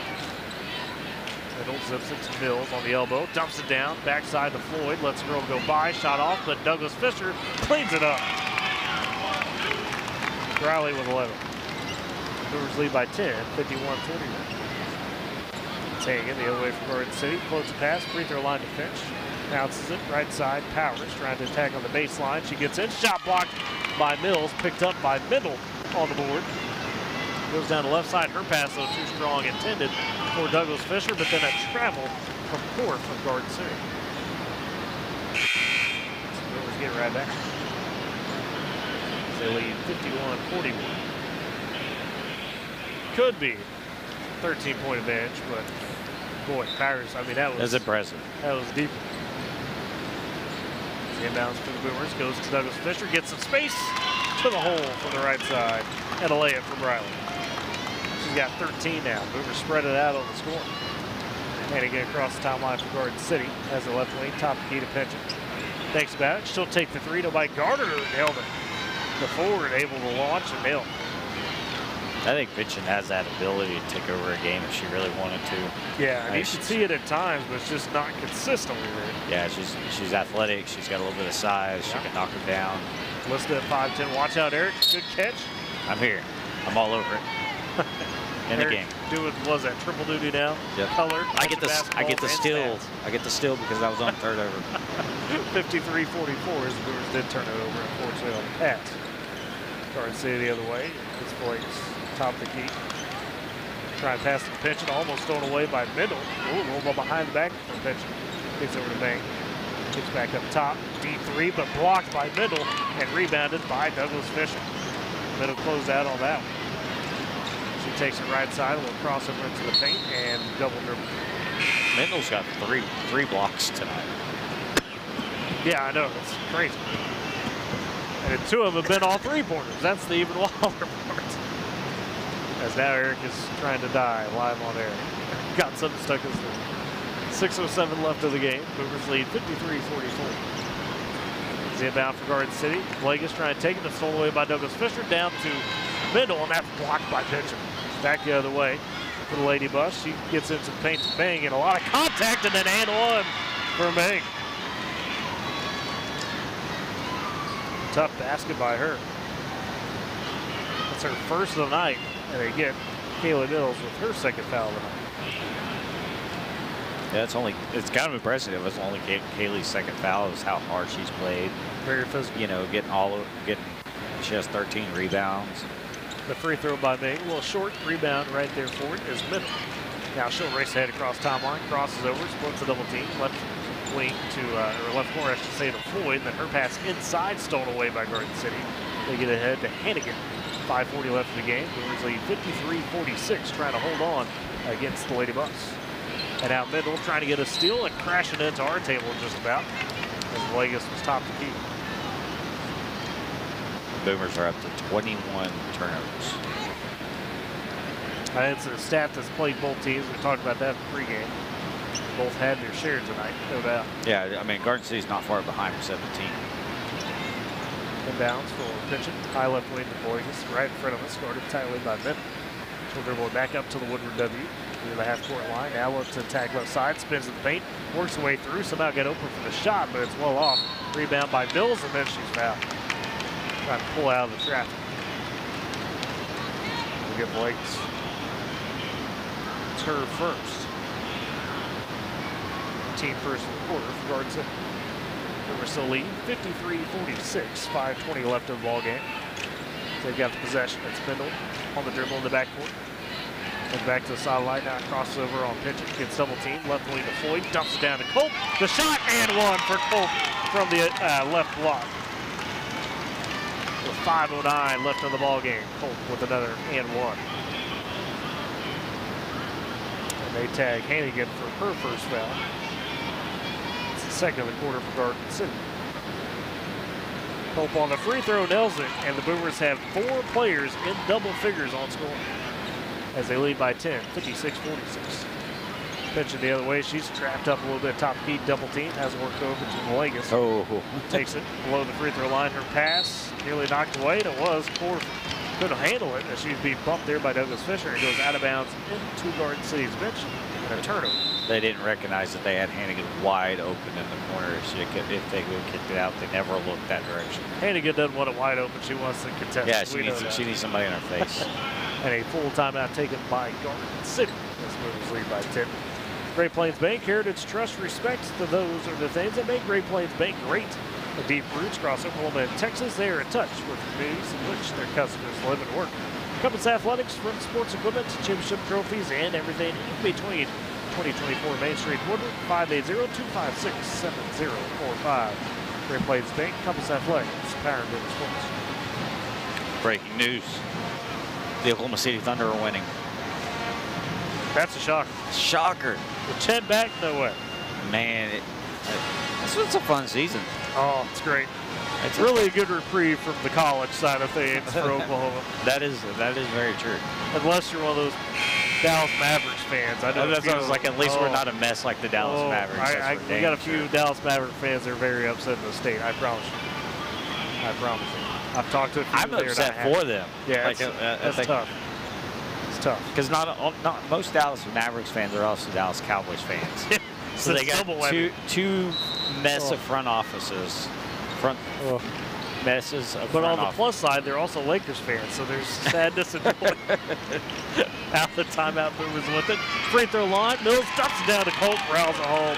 Great ball movement by the Boomers. Hockey assist for Douglas Fisher. Boomers lead by 12, 58-46. Now pressure in the backcourt on Garden City. Pitching, trying to dribble out of it. She does, and draws the foul. And they'll get Floyd for her 4th. She's the only one really in foul trouble tonight for the Boomers. And the middle into the ball game. She's taking a quick break. Floyd will check out. Inbounds will go to Vegas. She's guarded tightly by Douglas Fisher. On to the left wing. Kicks it right wing. Pitch it, trying to drive. Cut off by Mills. Now the little leaner. That's short. Mills with another rebound, but her pass off the mark, stolen away by Vegas. She just drives wildly into the paint, draws the blocking foul on Colt. Yeah, Caitlin wasn't able to get over there and get set quick enough. Yeah. And, yeah, she tried to draw the contact and tried to sell it, but was ultimately charged with the foul. That's the first for Colt. 3rd of the quarter for the Boomers. Still, though, they lead 58-46. Free throw by Vegas, able to rattle around and stick after bouncing off the rim. She's got 5 tonight.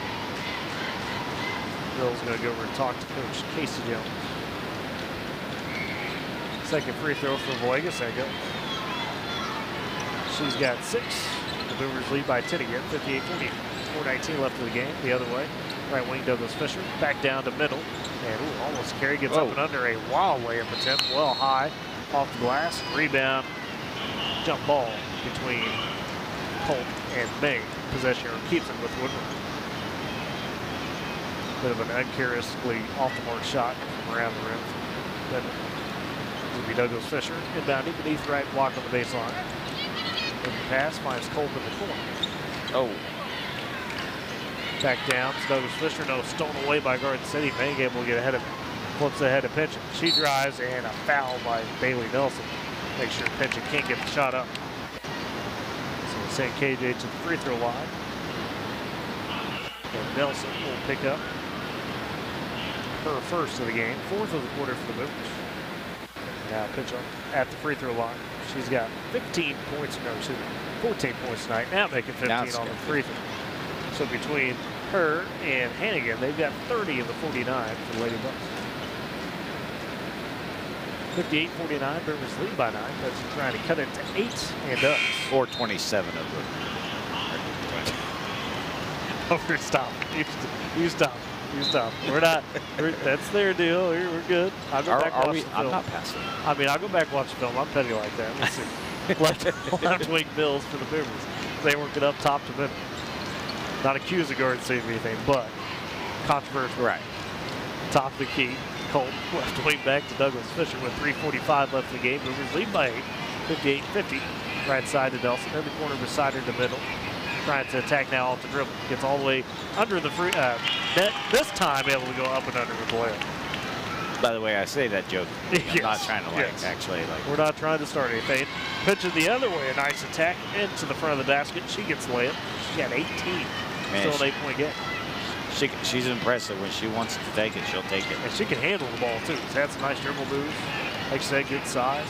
Just a junior. Brings the other way. Top the key middle. Left wing to Douglas Fisher. To Colt. Up top. Swings right side to Nelson. She'll turn. She'll attack on pitching. The runner too strong. Rebound on the backside by Mills. Another board for her. Up top to Douglas Fisher. Pull it back out with 2:55 left in the game. Boomers lead 60-52. Nelson again trying to bounce it. This time to the right side to Colt. Off the glass, and it just runs out. Tough angle shot. Rebound underneath by Garden City as Powers taking it up. Throws ahead to pitch, and the pass too strong. And sails out of bounds down the left side. So 2:42 left in the game. Boomers lead 60-52. And now Coach Moore taking a full timeout. She wants to talk about some things.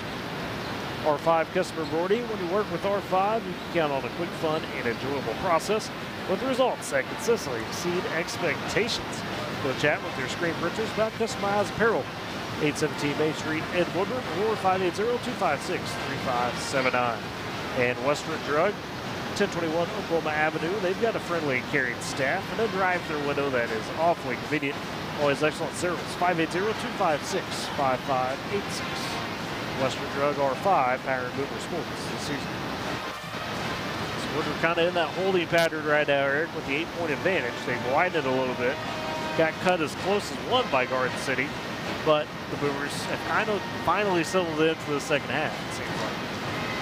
Yeah, you know, they have. They've done a much better job of being patient, moving the ball around when they're on the offensive end. They've done a much better job as far as, you know, defensively forcing things, forcing the action, I guess you could say. Kind of force some bad passes. They've really got up in people's faces. Not allowed easy, clean shots.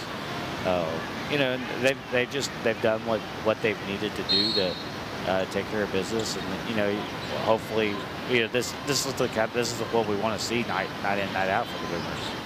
So out of timeout, Boomers on the possession. Spindle in the backcourt, flips it ahead to Douglas Fisher, high right wing. In the corner, Nelson. She gets down to Mills, double team on the block. Working back out, left side, forward in the corner. Slips it back down to Mills. Bit of an off pass, has to just back it out. Great job by Kaylee to recognize, hey, I don't have good position. We got the time. Let's back out, work it around. They are working it finally. Nelson feeds it in the middle, tries to get into the lane. She comes up a little, so maybe tweaked her ankle a touch. Garden City the other way, 5-on-4 pitch and right wing for three, banks at home. As Mendel still trying to recover on her own baseline. It's 21 for pitching, and it's a 5-point ball game, 60-55. Coach Moore walks over to attend to Lexington. I think she's cramped. Okay.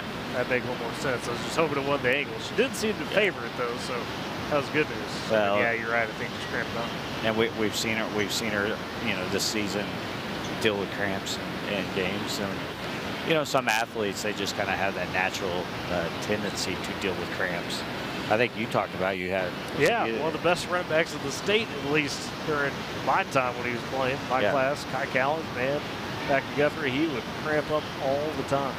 You know, and I promise you that kid hydrated and all that. It's just that's how it was. Yeah, and so you know, when it's just some, you know, it's everything from potassium levels to, you know, whatever that could be off, but they're still kind of over there.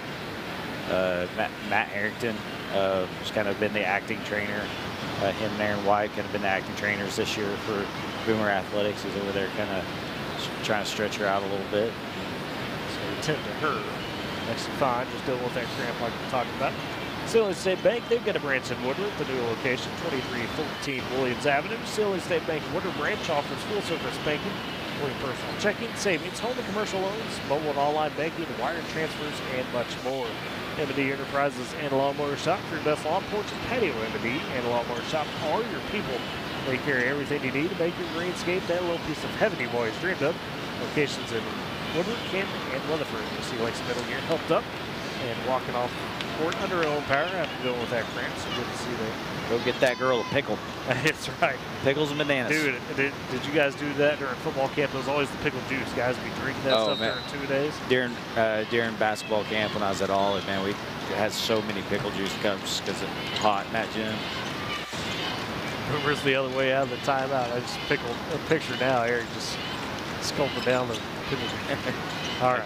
Love me some pickles. Yeah. Working around inside again. Good pass to Kaylee Mills. That one in the corner from Taylor Ford on the assist. 12 points for Mills. We're spread it around tonight. 62-55, they lead by 8. Or by 7, excuse me. Minute 30 left in the game. As it's Hannigan, top the key, tightly guarded by Floyd. Has to go right side to pitcher. Trying to direct traffic. Now looks to attack. Crossover on Mills. Works way into a tough position on the block. And a foul underneath as pitcher passed it to Bang, and then Cole got a little too aggressive. Yeah, as Cole reached around, she had a hand on her back as she reached around for the ball. You know, and try to give herself just a little bit of leverage, but she was caught. So. Second foul on Cole. It's not a shooting foul, but it's the 5th in the quarter for the Boomers. So that does set Bang to the free throw line. She got 2 points tonight. Had a tough and one, but missed the free throw. That free throw though falls, so she rails at home. 62-56, Boomers lead by 6.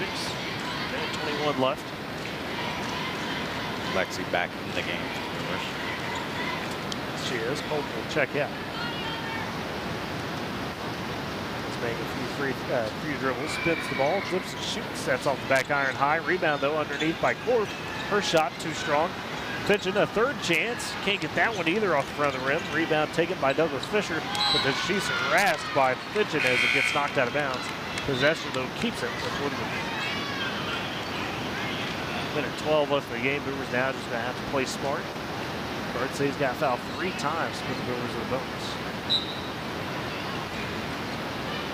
As inbounds goes to middle. Gets past pressure, flips ahead to Nelson. Was kind of backed out, went back to middle. Does get it to her at the W. Minute 5 left now.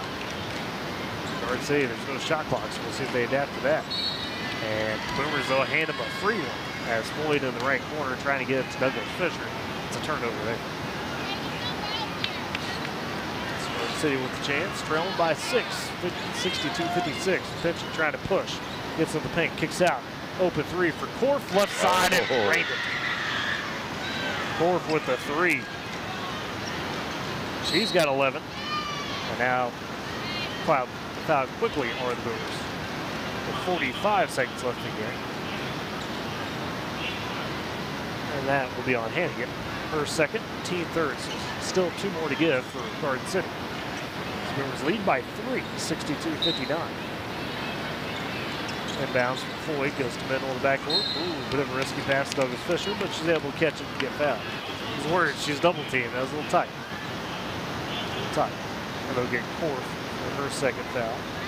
Garden City 1 more to give before making 1 or 2 free throws. Now timeout taken by Garden City. Smith & Co. Auction and Realty, Oklahoma's real estate and land auction experts. Smith & Co. is your number one choice for all your land auctions and real estate needs.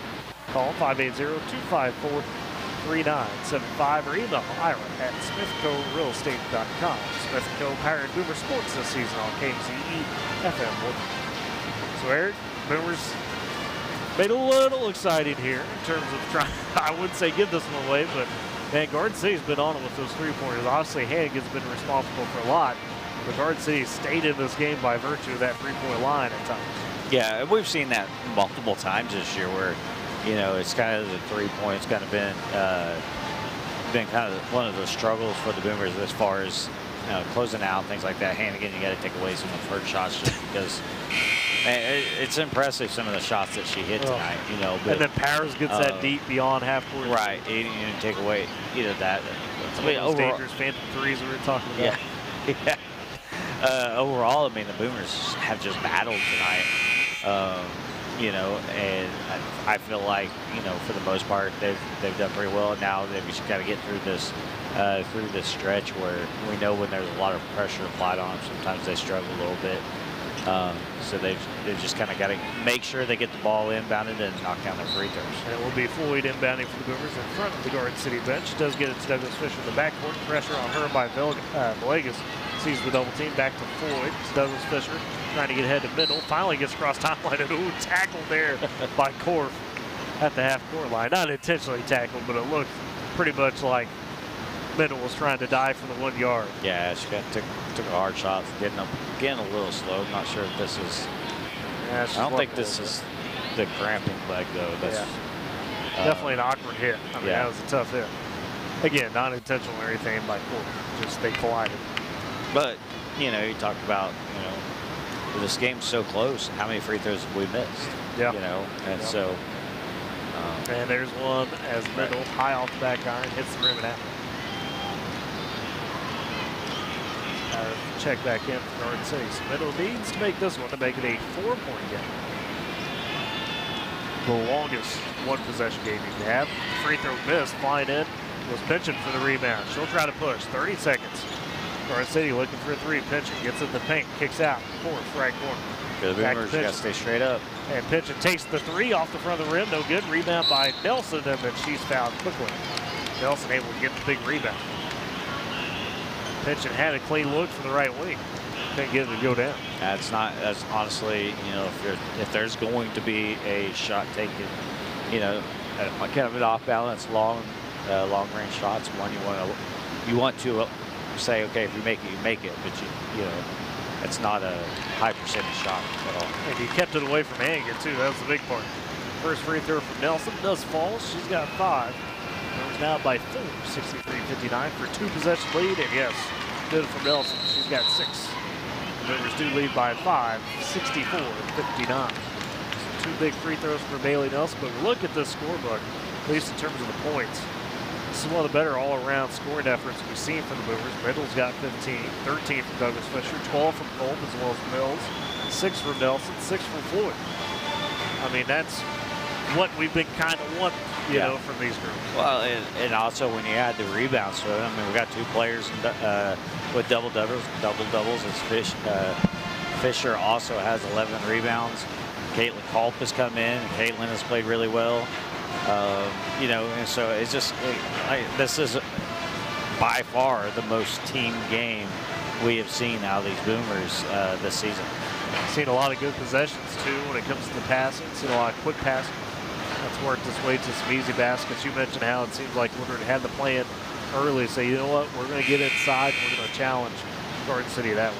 Yeah, and that's one of those I wish, you know, we could have seen more throughout the year, just as far as you know, Culp gaining confidence, because there's been, you know, she's got 12 points now. We know that there was one layup that she made a great move. It just didn't fall. Yeah. You know, I think 12 was her career high. You know, so you know she's played great today.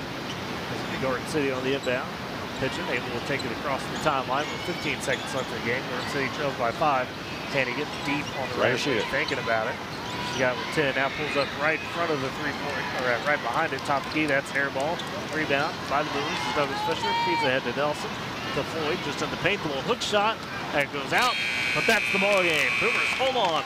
They win 64-59 on homecoming night over Garden City. They break their 4-game losing streak. We'll step aside for a break. Come back with your post-game stats. You're listening to Boomer Basketball on Z92 and Boomer TV. This back-to-school season, give your home the connection it deserves. Go Pioneer Fiber Internet. Experience the power of Wi-Fi 6 technology for smoother streaming, gaming, and learning. And with the Go Pioneer Smart Wi-Fi app, managing your home network is a breeze. Choose from multiple plans with symmetrical speeds for lightning-fast uploads and downloads. Get your family school-ready with Go Pioneer Fiber Internet. Sign up today at GoPioneer.com. Life never stops moving. Between the 30-minute commutes, daycare pickups, and that weekend trip to Grandma's, you're racking up the miles. What you need is a tire that can keep up, like the exceptionally long-lasting Michelin Defender tire. With an 80,000-mile warranty and the safety you expect, you can lose track of the miles and focus on what really matters. Memories made along the way. Stop in today at 2220 Main in Woodward to see your local Michelin dealer, Hike Lanes Tire.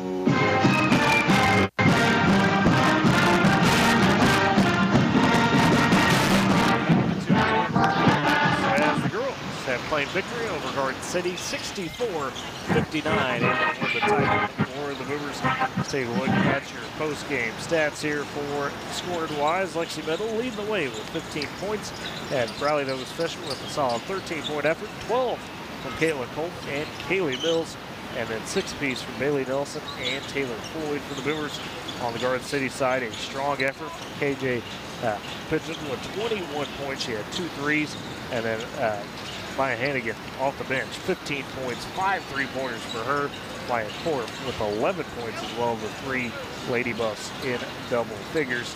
And Eric, that second half, you know, it was tight. Garden City technically won the second half, but the Boomers did enough in that first half and then kind of woke up down the stretch to make sure that they were able to hold on. Well, they won the second half in points. Rebounding, they did not win the second half. The Boomers had the advantage. Boomers actually had 20 rebounds to just 10 by Garden City in the second half. The difference was 45-27. Garden City did win the turnover battle 23-19, but looking at the rebounds, we had, like we mentioned, two double-double scores. That doesn't make sense. 2 players with a double-double, and Mills had 14 rebounds. Douglas Fisher had 12 rebounds. Caitlin Culp also had 7 rebounds to go along with what we believe is her career high of 12 points. Nelson and Floyd also had 4 rebounds, and Mendel added 2. Mendel had she played really well, not just scoring and rebounding, but she also had 4 steals, 3 blocks. Fisher and Mills each had 3 assists, and Floyd had 5 assists. So, I mean, like we talked about, it was just overall one of the best team games for the Boomers. Yeah, it's something you love to see. I mean, how about to break a losing streak? You know, that's got to feel good. We've talked about it at length. Those are really tough teams, top 10 teams, up until Liberal last Friday, but we still know it was a solid team. Yeah. To come out of that, come here tonight on homecoming, Scott. And to do it the way they did again. Yeah. Doing it as a team. You know, everybody contributing in all different facets of the game. You know, there were still some things to clean up and some things you could do, you know, do better. And almost every game and every team, you know, even the ones who dominate, they can always look at something and say, well, we could do this better and fix this. So, but overall, again, you know, just it's good to see that, kind of get that off the girls' back. And, you know, we talked about how maybe this break was a good thing and allowed them to kind of reset. That looks exactly like what just happened. So the Boomers take it 64-59 on the girls' side. And that moves us to our Bank of Western Oklahoma player of the game. What do you got? You're picking this one. What do you think? Let's go with Co. I think let's go with Riley and Kaylee. You know, they both double-doubles tonight. With Fisher having 13 points, 12 rebounds. She also had 3 assists, 2 steals, and a block. And then Kaylee had 12 points, 14 rebounds, 3 assists, 2 blocks, and a steal. So I think kind of they balance each other out as far as the other stats. So, you know, you kind of have to, I think you have to give it to both of them. And then I think, you know, Lexi had 15, Caitlin Culp, you know, right there, she played well. So Co's the max. I mean, right. you could throw 4 at them, but we'll go with 2. No, I like those 2 for sure. Definitely Riley Douglas Fisher, Kaylee Mills, big difference makers tonight. A great team effort for the Boomers overall. Kaylee Mills, Riley Douglas Fisher, our Bank of Western Oklahoma players of the game for the girls. Bank of Western Oklahoma goes beyond banking. No matter where you are, the Bank of Western Oklahoma is always close. Find a location near you at bankofwesternoklahoma.com. The girls improves 10-9 on the season after the 64-59 win over Garden City. We'll step aside for break, come back and get you set for the boys as Woodward looks to make it 11 straight wins. You're listening to Boomer Basketball on Z92 and Boomer TV. For more than a century, Bank of Western Oklahoma has stood by our communities, understanding the unique culture and values that make Western Oklahoma special. As a locally owned and operated bank since 1908, we're not just bankers, we're your neighbors. We've seen generations grow, businesses flourish, and farms thrive, and we've been there every step of the way. Trust in a bank that shares your roots and works as hard as you do. Bank of Western Oklahoma, member FDIC, an equal housing lender.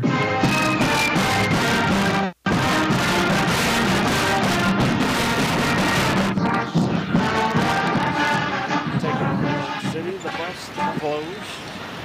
And looking at this Garden City boys team, 3-11 on the season. Sounds a little tough, but they've had a couple losses back-to-back that were really tight. Lost to Newton 62-58. Lost to Dodge City 66-61. Obviously, that's a team that split games with Woodward this season. They're a senior-heavy bunch, and despite that record, they've proved they could play to high level at times. 6'5" center Thomas Longa can be a problem. He's had a near 20-20 game on the season. He's a good finisher. Dallas Rosales, another solid senior as well in this line. Has been a steady hand throughout the year. And, you know, Eric, I think the biggest thing to stress with this Garden City team, you know, we kind of talked about at the top. Yeah, the record doesn't look great. And on paper, you can say, okay, well, Woodward should have a really good advantage. But similar to that trip last week to Liberal, you've got to come out and set the tone early for the Boomers, because if you give this Garden City team some confidence early, there's no doubt they've got some of those pieces they can play with. Well, I think, honestly, that's kind of something the Boomers have got to do, you know, game in, game out, because they have that ability to come out and set that tone. You know, they all, from the opening tip, everything is geared to trying to get quick baskets. You know, a lot of teams will try to tip it back, set up in their offense. Well, you know, Coach Gaines, she wants to tip it forward, go into the basket, try to get a quick basket, quick score. You know, and if, you know, the Boomers can establish that tone early and kind of, you know, because they are so powerful, you know, especially, you know, when they get teams frustrated, it kind of starts to snowball. You know, if they can do that early on, kind of like in the girls' game, you know, I think the Boomer boys should be able to come away with another win tonight. And, you know, looking at the Garden City team, some of those performances I mentioned, those tight 2 losses, they've also had some games where, quite frankly, similar to the girls, it just wasn't there. I mean, the shooting goes awry, things of that nature, turnovers bite them. Maybe they're a little outmatched physically, but they're not quite, you know, young like the Garden City girls are. But it's also a group of guys in the upperclassmen that has had to kind of wait their turn a little bit. There's been a lot of great talent on the Garden City boys side. They've had some really good years over the last decade or so. You know, been top of the Western Athletic Conference a few times during that stretch there in Kansas. So it's guys who waited their turn, Eric, and they're just going to be hungry regardless, right? I mean, you've seen that where it's, and you've had to preach that, I'm sure, saying, hey, guys, don't worry about the record. You got to know that this team's going to be hungry and fighting tonight, especially to try to spoil the homecoming. Well, and I think that's kind of the big thing is the Boomers are kind of now at that point where, you know, they're not fighting for wins. They're going to be fighting to keep people off them, you know, because they're going to kind of have that on their back now, that people are going to be like, hey, these guys are good. We're going to have to going to have to give them their best night in, night out. You know, and so, you know, the Boomers kind of moving away from hunting to being the hunted. you know, just because of the way they played. So that's something you know, the Boomers going to have to try to focus on playing clean games now, you know, and not allowing the other team to, not beating ourselves and allowing the other team to have opportunities that they shouldn't have. Which is interesting. We've seen that full evolution almost, right? Last year it was, hey, they had to learn how to win. We saw them kind of figure it out towards the end of the year. This year they took a step in that. They went from fighting some of those ghosts early in the season to now on this 10-game win stretch. They clearly figured out how to close those games. And like you're saying, the next evolution is, hey guys, you go from the underdog to everybody knows who Kate Gaines is. Say, hey, go guard that tall guy. Right. The rest of these seniors, they know about him. So it's, you got to be ready to get the best shot of everybody, no matter who it might be. From any state area, not just Oklahoma. Could be whoever. Could be whoever. As, of course, Woodward, the boys, just like the girls, wearing the home whites tonight. White tops, white bottoms. Got some gold trimming. Got the black W circled in gold on the pants. And then you got the gold numbers and text trimmed in black for the Boomers.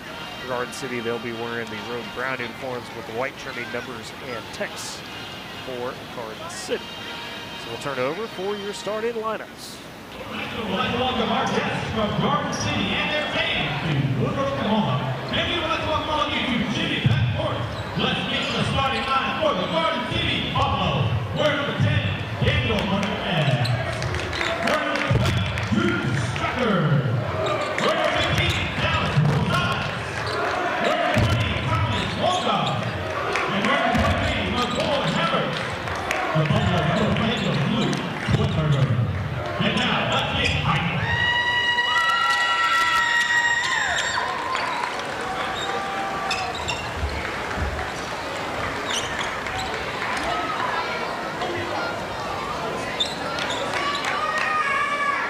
Got a little intro video tonight for the Boomer Boys. Forgot to mention that. So if you're watching on Boomer TV, take that. It's Don Gaines, High Plains, Texas. Putting that up. Getting ready to play that.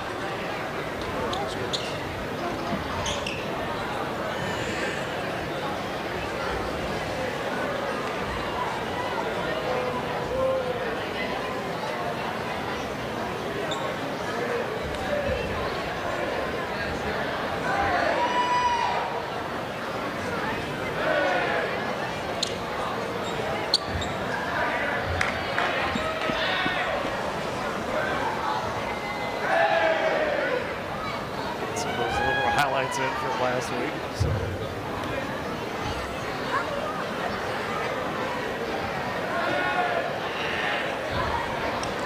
Have the music maybe they're supposed to have. That's why I'm trying to make sure everybody knows there's nothing crazy going on. Okay, now we get Let's be the starting lineup for your Woodward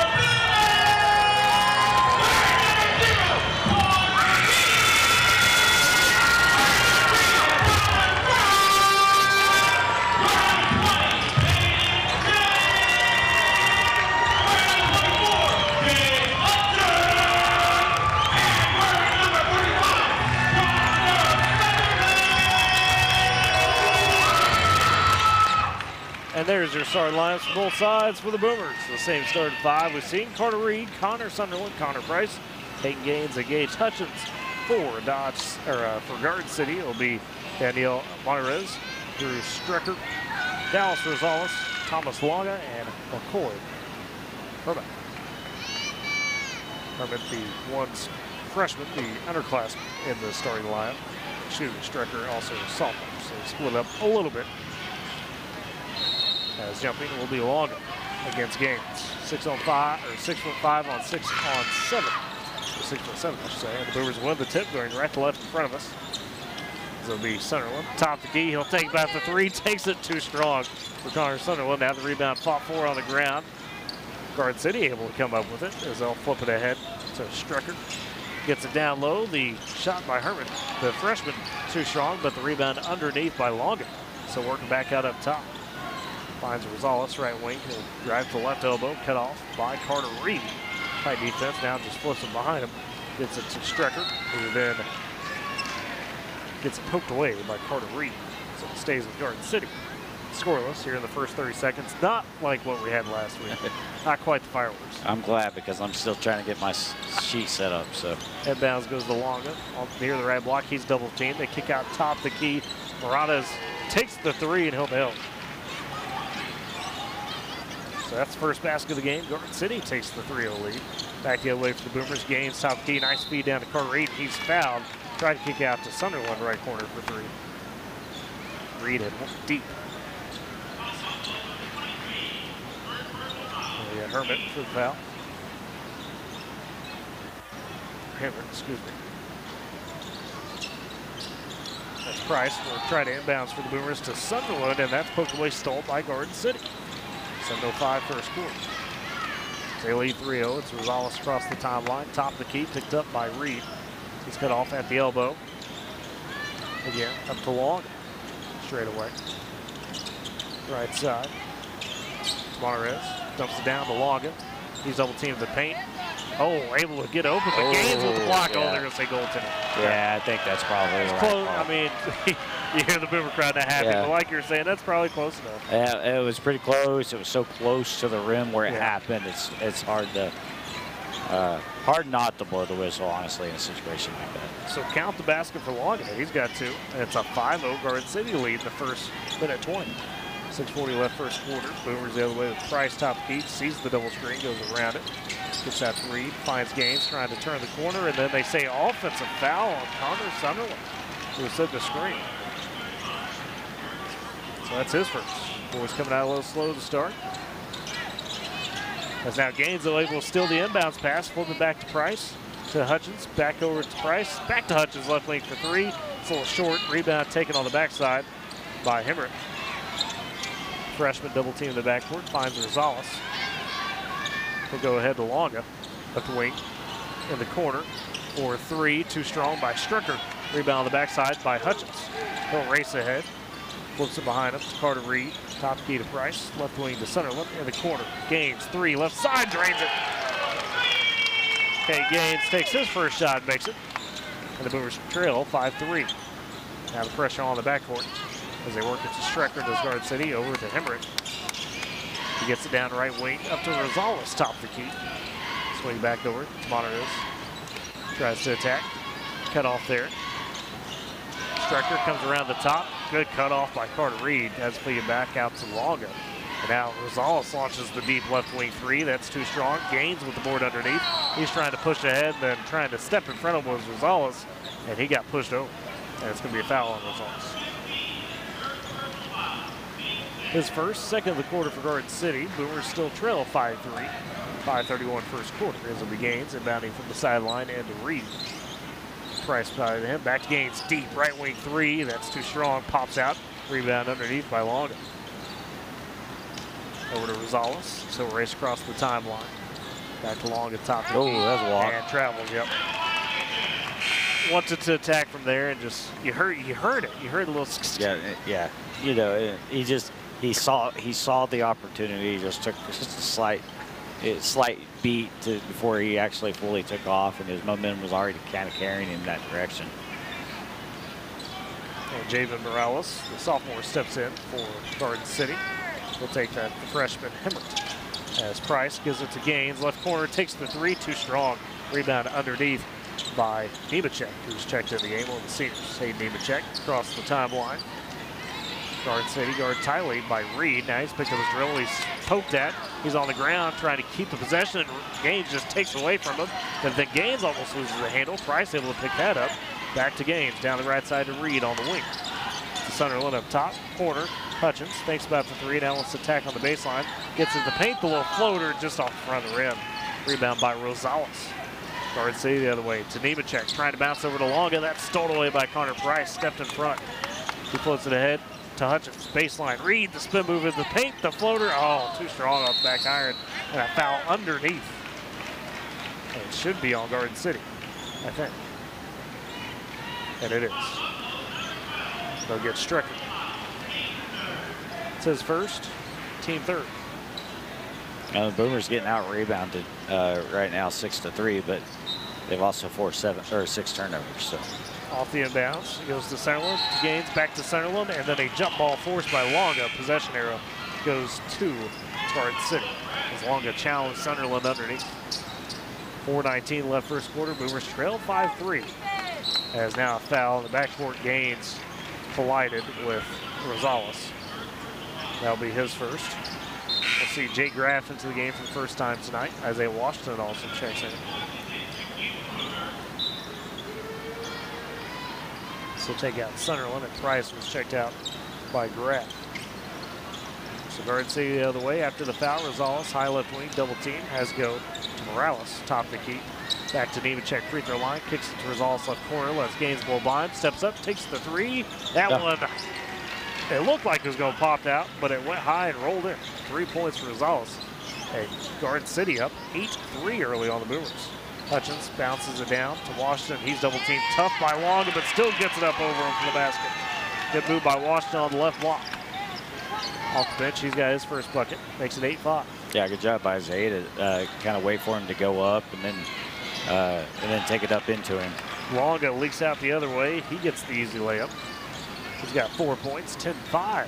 Garden City controls with 3:25 first quarter. Moves the other way. Graff wearing the very bright colored green shoes. So he gives it to Gaines straight away for three. That goes. Gaines a little off balance. Didn't matter. He's got 6. 2 threes to start for him. No dunks yet. 10-8. Boomers trail. The backcourt, Garden City facing pressure with Morales. So he has to work it over to Nemechek, down to Strecker on the baseline. They get it across. Strecker trying to pass out. Hutchins able to steal it away. Trying to flip it ahead to Gaines, and he just has to save it as it's going out of bounds right to Rosales. And now Garden City back that way, but Washington with the steal. Picks off a pass. Gives it to Reed, floats it up for Gaines. Oh, couldn't get it. And they're saying Gaines foul. I didn't see Garden City touch him, but that's all right. We'll take it. They went for the lob, and Gaines got pushed over. That's what they said. They'll get Strecker, his second, team fourth.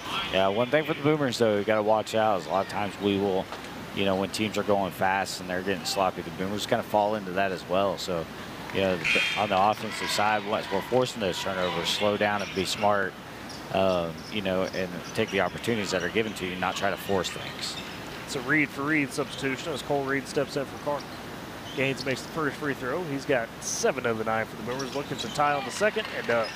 He's got 8 of the 10. We're tied at 10 with 2:47 left first quarter. Garden City back the other way, facing some pressure in the backcourt. Morales feeds over to Nemechek. Bounces up to Hemmert. Sees the backcourt, guarded tightly by Graff. Back ahead to Morales. David Morales, left side. On the wing down to Longa. His shot just a little short, but cleans it up with the second chance. Longa tough to guard underneath with his length. And we know that that's a matchup problem the Boomers have had this year is whenever they're going up against an athletic big guy. And Graff the other way for the Boomers, trying to pass over to Gaines. Got hooked out of bounds. So it stays with the Boomers as they trail 12-10, 2:18 first quarter. Gaines will inbound to Graff, top key, right wing to Reed.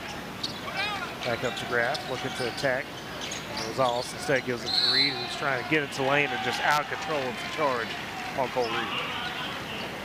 Yeah, set down a little bit, just throw through the man. Yep, that's one of those fouls that, you know, NBA, they call it a player control foul. Yeah. You know, it's exactly what it was where, you know, you may, whenever there's contact like that and you're not really in control of yourself, they're usually going to give it to the offensive player.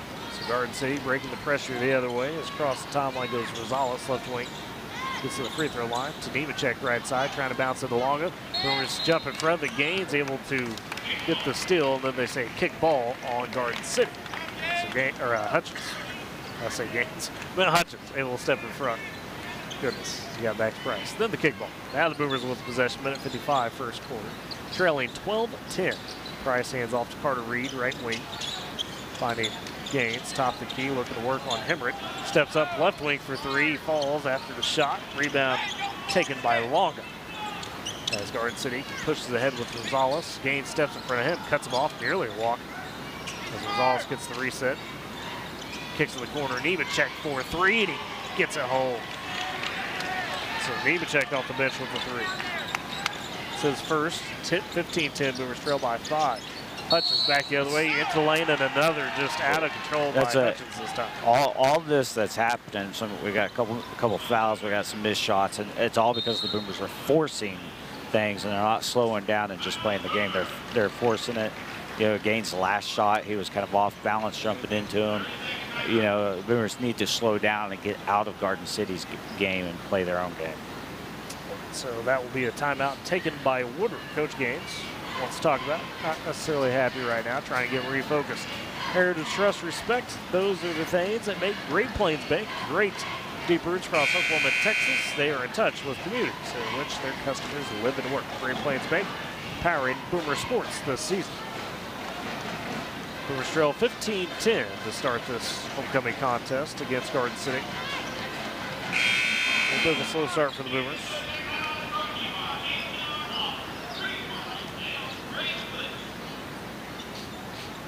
Out of the timeout. It'll be Garden City possession after the offensive foul from Gage Hutchins.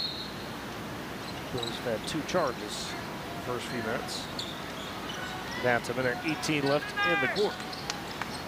It's across timeline. It will be Morales for Garden City. Goes right wing to Rosales. He's double teamed up top to Longa. Checked by Gaines. Number 20 on number 20. Left wing to Moranes, just tried to pass out of a double team. Washington with the easy steal. They go ahead to Gaines. He flies in, takes the layup, the finger roll from the right side. 10 for Gaines, and the 12 for the Boomers. 16-12, they trail.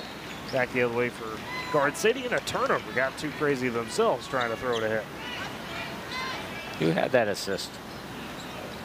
That would have been Washington. Okay. Yes, because he had the steal and just flipped it to Gaines. Okay.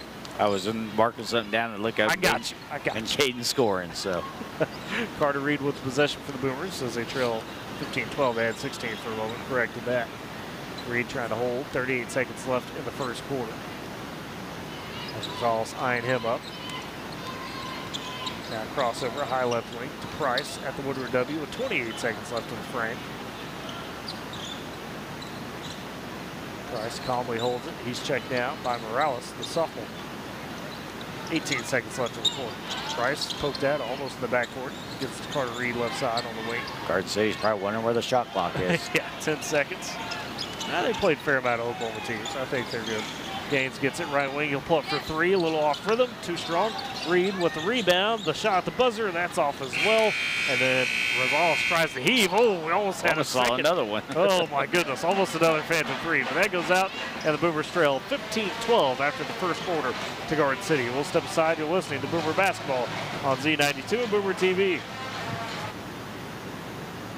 Tackle an endless to-do list every day. May seem like a thankless job, but you know better. It's the little things that matter most. That's why you appreciate the enduring value of the Michelin Defender tire. Designed for doers like you, Michelin's longest-lasting tire keeps you on the go longer, so you have one less thing to worry about on your next road trip. Stop in today for miles of uncompromised safety and performance. Visit your local Michelin dealer, High Plains Tire, at 2220 Main in Woodward. Feel safe and secure with Arlo Wireless Outdoor Camera, available at Pioneer. Arlo offers top-notch protection with crystal clear video quality. Rain or shine, monitor your home from anywhere with remote smartphone access. Whether you're at home or on the go, Arlo keeps you connected to what matters most. Trust Arlo and Pioneer to keep your home safe and secure. Visit GoPioneer.com to get your Arlo wireless cameras today.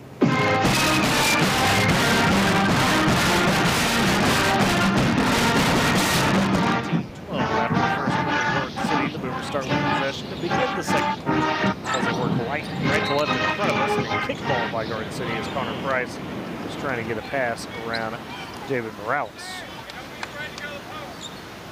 Kate Gaines for the Boomers with 10 of their 12 first quarter points. As Price takes the inbounds, left wing, bounces it to Washington.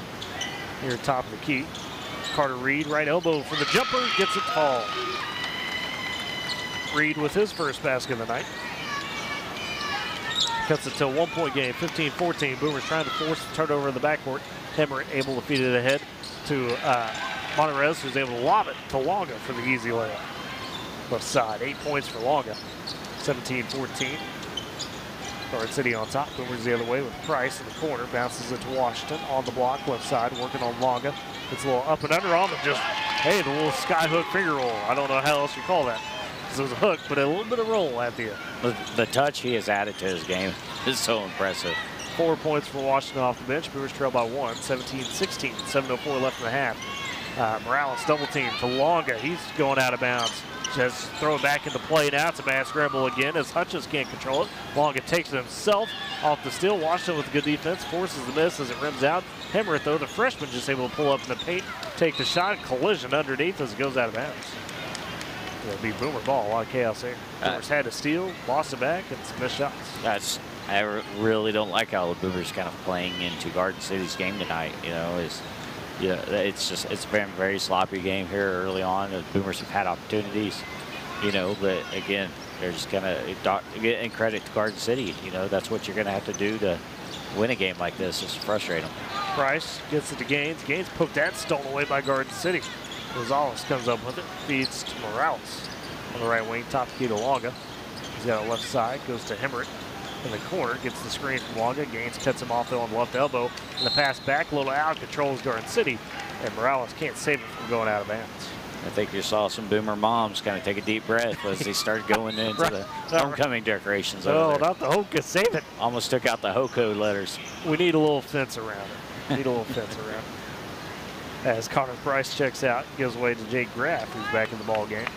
He'll handle it up the floor, across the timeline. Goes to Gaines, right wing, pulls for the three. That one too strong again. Rebound Longa, able to get it over Washington. They'll feed it over to Morales. And Gaines comes up with the steal, the behind the back dribble, goes for the high layup and gets it over Longa. Gaines makes up for the missed three by tacking on the steal and the bucket. He's got 12 of the 18. Boomers lead 18-17. 5:50 second quarter. As Garden City back the other way with Morales on the right side. His pass stolen away again. Graff comes up with it. Goes to Carter Reed in the paint, up and under for Reed. Tough angle. Gaines on the fall through to get it. The third chance off as well. Gaines stuffed himself on the board and then unfortunately committed the foul back the other way. Be his second. First of the quarter. Good looks, just no buckets for the Boomers there. Garden City on the inbound. Gonzalez and Morales over to Hemmerich. He gets across timeline, poked at. Carter Reed gets it over to Graff, ahead to Gaines, down low on the right block for the layup. 14 for Gaines. As the Boomers lead by 3, 20-17. Garden City back the other way. They work it to Monterez, gets it down low to Longa, and it just rims out. Good defense again by Washington. Graff with the board underneath. He'll come back the other way, right side, trying to get it down to Washington on the block. Poked at, triple team, and just turn around the little finger. Oh, it goes. Oh, that was clean by Washington. Was in some traffic and found a way to hit the little turnaround. And now timeout taken by Garden City as Boomers extend the lead to 5, 22-17. Compass Athletics, from sports equipment to championship trophies and everything in between. 2024 Main Street in Woodward, or 580-256-7045. And R5 customer boarding. When you work with R5, you can count on a quick, fun, and enjoyable process with results that consistently exceed expectations. Go chat with their screen printers about customized apparel. 817 Main Street in Woodward, or 580-256-3579. R5 and Compass powering Boomer Sports this season. So 22-17, Woodward starting to wake up a little bit on that defensive end. Garden City's also missed some easy chances underneath with Longa. And I think that's one of the big differences is those easy chances, right? I mean, but the Boomers have forced 16 turnovers already here in the first half, you know, and so, but unfortunately, a lot of times we haven't converted on those turnovers where, you know, we've had some missed shots. Turn it right back over. Had some of our own turnovers, you know, and so, yeah, the Boomers can figure out a way to, you know, get a little bit of momentum at their own tempo. You know, I think they'll be all right. We also need somebody else who's going to be able to step up scoring-wise besides Kate as well. Isaiah's getting there. He has 6 off the bench. Nice buckets around the paint. Out of the timeouts, Garden City with the possession. As Morales and Hemmerich play catch. Get across the timeline. Now poked at and stolen. Cole Reed able to get it ahead to Gage Hutchins. Right block to Carter Reed. The left-handed hook. A little bit short. Rebound taken by Longa as it gets down to Hemmerich. Garden City back the other way. He'll feed it ahead to Morales. Top the key, left wing in the corner for a 3. It rolls in for Monterez. So that's his second three. He's got 6. That's a 2-point ball game. Boomers lead by 2. Washington underneath. They say travel. He's trying to work on Longa from the block right side. 4:26 left in the half. Boomers lead 22-20. Unless they really turn it on, I don't think they're going to get to Coach Gaines' goal of a 20-point lead at half. We'll see. Garden City deep in the left corner, and that was just a behind-the-back no-look by Morales that was stolen away. He was double-teamed deep in that corner. Boomers pushed it ahead. It's Carter Reed attacking in the paint. Left side, a little tough leader. High off the glass, too much. That's off. Longa with the board. He gets across the timeline, floats it back to Morales behind him. Goes to Hemrick, left corner, crossing up on Carter Reed. Now double-teamed, all trapped up, and Carter just kind of hugged him. Yeah, Carter got a little too much contact, trying to reach around there to slap the ball away. Hacked his arm pretty bad. So it's his first, team second, as Connor Sunderland checks in for Washington. Yeah, this homecoming halftime, it's really going to frustrate Coach Gaines because it's going to take away time that she's going to want to be trying to get her team back on track. As Garden City with possession, top of the key, it's Rosales, and then we got an offensive foul on Garden City. And they'll get Longa for being a little bit too physical away from the ball. So that's the first of the quarter for Garden City as Cole Reed checks back out. It's Hutchins, Gaines, Sunderland, Graff, Carter Reed the five. Graff top of the key, goes right wing to Gaines, bounces it down to Carter Reed, baseline, top of the key to Hutchins. Back over to Reed, play a little catch. Trying to get Sunderland working on Longa. Gets there on the block, up and under, goes out to Graff, top of the key. Over to Hutchins, he'll drive from the right wing, gets in for the floater, it's a little off the mark there. Rebound skied for by Rosales, so he'll take it the other way for Garden City. Gets it to Hemrick, right corner. Double team, top key, Nemechek launches the three. That's off the back iron, and it sticks off the front of the rim. Nemechek with another three. He's got 6, and Garden City retakes the lead, 23-22. I feel like he's a hockey player. That Nemechek name, yes. Yeah. Gaines left wing, dumps it down to Sunderland, who then tries to pass over to Carter Reed. That's stolen away by Nemechek. He races ahead, steps through the lane. Gaines gets all the way back, affects the shot. Graff with the rebound. The touchdown pass to Hutchins. Hey, Jake's a receiver, not a quarterback. Oh, my. That was pretty. Dropped in the bucket. Boomers retake the lead, 24-23. Rosales left corner for Garden City. They go cross court to Nemechek right side. Looks to attack, cut off, top the key to Morales. Left wing to Hemrick for 3. That's short. Rebound by Gaines. He'll take it, flip it ahead to Carter Reed for the layup over Nemechek. Oh, just a little short. Tried to finish with the left hand on the left side. Good defense. Hemrick able to come away with the rebound for Garden City. Carter has really struggled getting shots to the ball tonight. And then an offensive foul on Nemechek underneath for Garden City as Longa caught the ball in the paint. Nemechek just trucked over a boom. So it's Hayden Nemechek's first. Feeding into the hockey lore for Hayden Nemechek. Tackling people. A little bit of a board check right there. That's right. Dump off the puck, slam his guy against the board. As Jagels checks in for the first time tonight for Garden City. He's junior, as it's Gaines, the ball handler, across the timeline left side. He's sizing up his man. Gets a high screen from Sunderland, kicks it to Hutchins. Top key Graff, back to Gaines, double team. He's poked at as he's turning to try to shoot it. They work it back to Carter Reed, dumping it into the paint. That's stolen away by Garden City. As Morales. Boomers are just out of sorts right now. They still lead though by 1, 24-23, minute 40 left in the half. Nemechek, left wing, checked up by Carter Reed. Now Nemechek cut off right side. Bounces to Morales. He's poked at from behind by Graff, and they'll say a foul on Graff.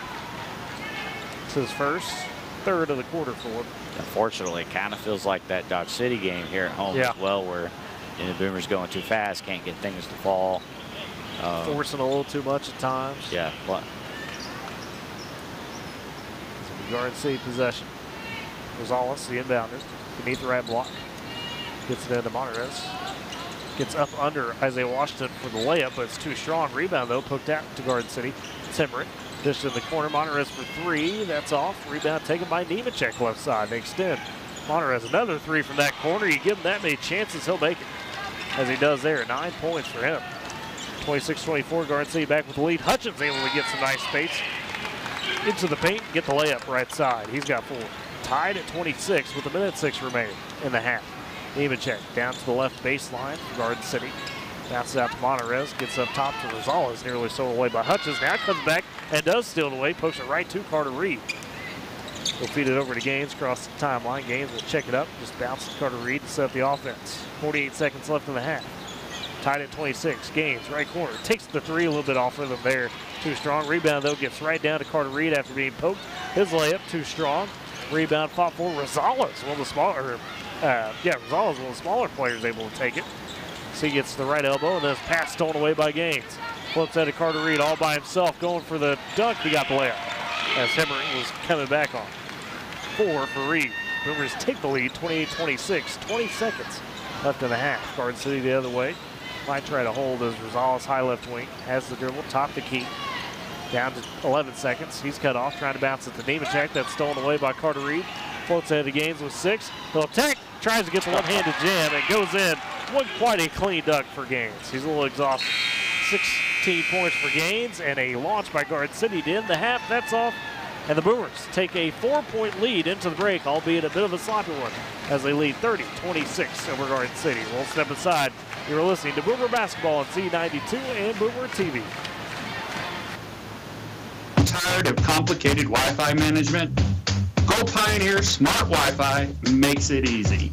With Go Pioneer Smart Wi-Fi, you can set your Wi-Fi password, view all your connected devices, and even run speed tests all from your phone. Need to set up parental controls? No problem. Simple, smart, secure. Stay connected and in control with Go Pioneer Smart Wi-Fi. Visit GoPioneer.com to learn more. Life never stops moving. Between the 30-minute commutes, daycare pickups, and that weekend trip to Grandma's, you're racking up the miles. What you need is a tire that can keep up, like the exceptionally long-lasting Michelin Defender tire. With an 80,000-mile warranty and the safety you expect, you can lose track of the miles and focus on what really matters, the memories made along the way. Stop in today at 2220 Main in Woodward to see your local Michelin dealer, Pipelines Tire.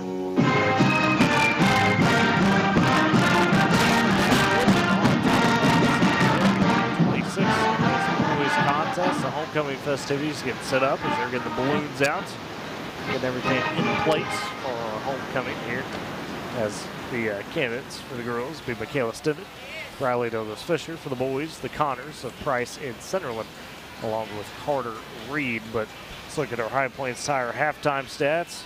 Up and down game, sloppy both ways. The Boomers with that 4-point advantage. It's all Kate Gaines. He's got 16 points in that first half, albeit maybe not the most efficient for him. 6 for Isaiah Washington off the bench, 4 from Gage Hutchins, and 4 from Carter Reed. For Garden City, scoring touch spread out. Daniel Monterez with 9 points. He's hit 3 threes in that first half. Thomas Longo with 8 points for Garden City. You got 3 for Dallas Rosales and 6 for Hayden Nemechek. He's hit 2 threes. They've hit 6 threes in the first half. Did Garden City. That's 18 of their 26 points. Eric's, how are we looking on the rebounds, turnovers, things of that nature? Not pretty. Not pretty. We talked about the turnovers. I'll start with that. Boomers do have the advantage there where they have forced a lot of turnovers. Forced 20 turnovers by Garden City, but they've also, turned the ball back over to them 9 times. Rebounding, Garden City has a 16-10 advantage in the rebound category. Caden Gaines has 3. Carter has 2 offensive rebounds, and then Jake Graff has 2 rebounds. They're the only double-digit rebounders the Boomers have.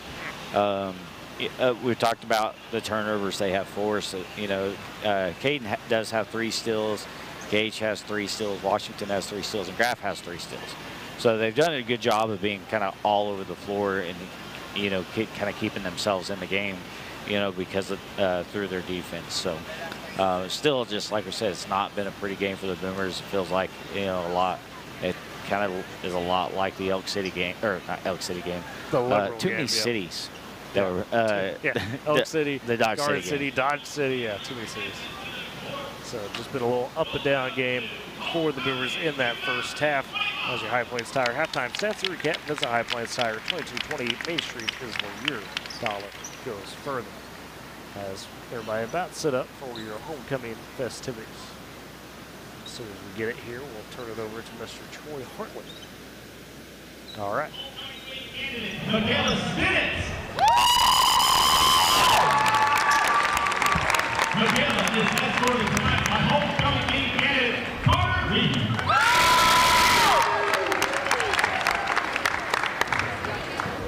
Michaela is the daughter of Kelly and Mark Stinnett. One interesting fact about Michaela is that she only eats chicken strips everywhere she goes. Her biggest pet peeve is people being mean to others. And in 10 years, she sees herself being a recreational therapist, living in a beautiful farmhouse, and married to her wonderful boyfriend. Michaela's favorite high school memory is Mrs. Baker's STEM class. Ladies and gentlemen, Michaela Stinnett. Carter is the son of Corey and Vera Reed. One interesting fact about Carter is that he has a koi pond, and one of his fish is named LeBron. His biggest pet peeve is when I give people a choice between two options, and they say yes. In 10 years, he sees himself graduated from physical therapy school with his doctorate, starting a family. Carter's favorite high school memory is the Jones tournament his sophomore year. Ladies and gentlemen, Carter Reed. Homecoming twin candidate, Bridie Douglas Fisher.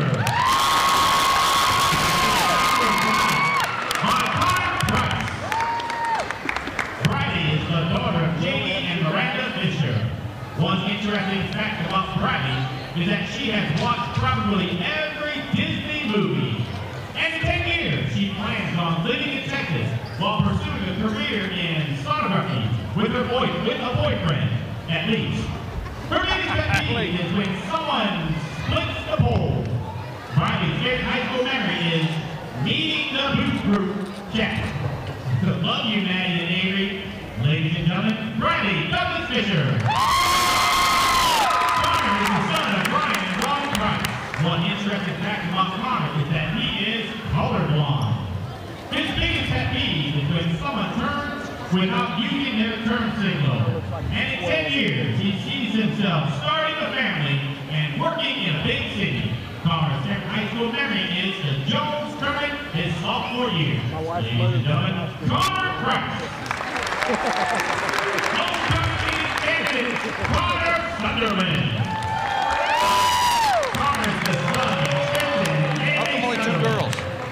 One interesting fact about Connor is that he is dating last year's homecoming queen. And in 10 years, he sees himself graduated from college with a successful career and starting his life with the people he loves. Connor's favorite high school memory is the 2024 Golf State Tournament with Coach P and the rest of the golf team. Ladies and gentlemen, Connor Sunderland.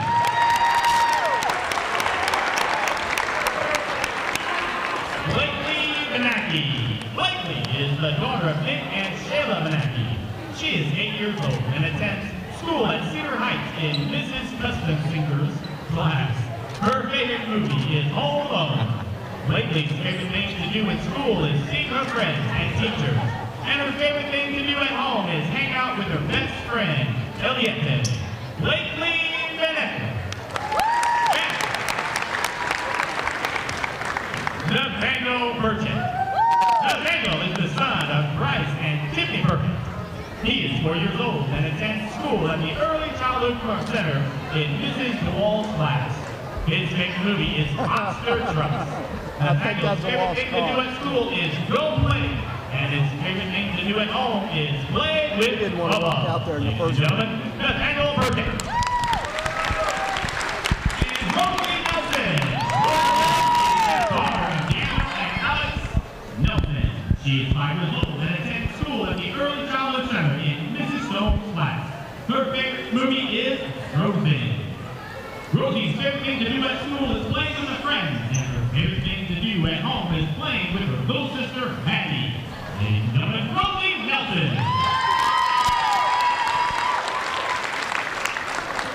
And your 2025 Boomer Homecoming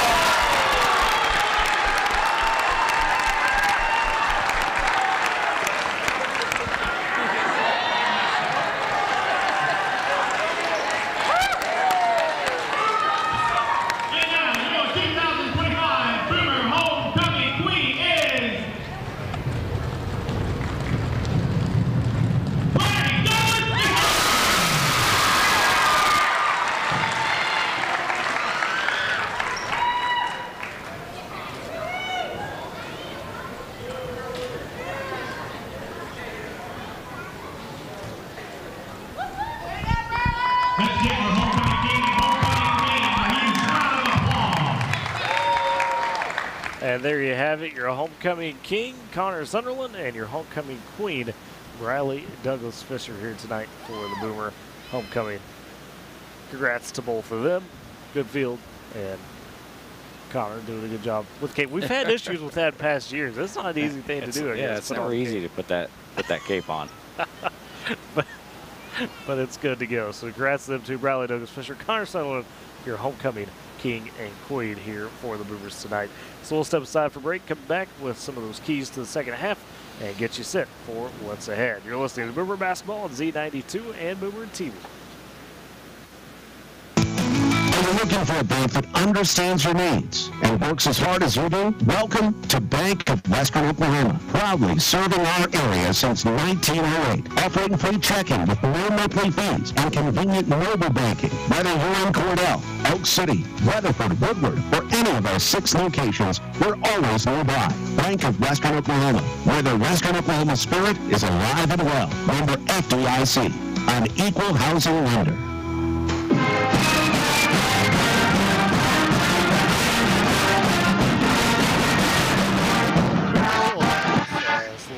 Trail, Garden City 30, or excuse me, Lee Garden City at the half, 30-26.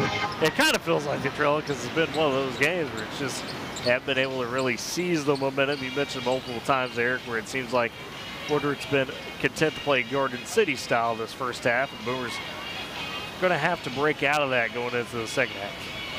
Yeah, they are. You know, and again, this is not the type of game where you want to try to have to go in and try to make adjustments, things like that, because of all the stuff that's got to go on. Because yeah, Coach Gaines is going to get at least 8 minutes in the locker room. I'm kind of glad that teams agreed to not start the clock until this was over. But you still got 3 of your seniors who've got to go through pictures and all that kind of fun stuff going on right now. And these are 3 key players right there who are a part of the game, and so now they're going to have to sit there and try to go through it.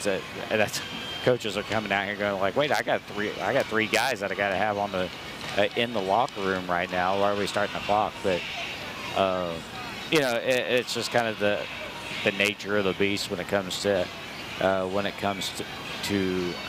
homecoming and all that kind of stuff. But you just got to try to do the best you can to get your kids to reset, come out in the second half, kind of settle down.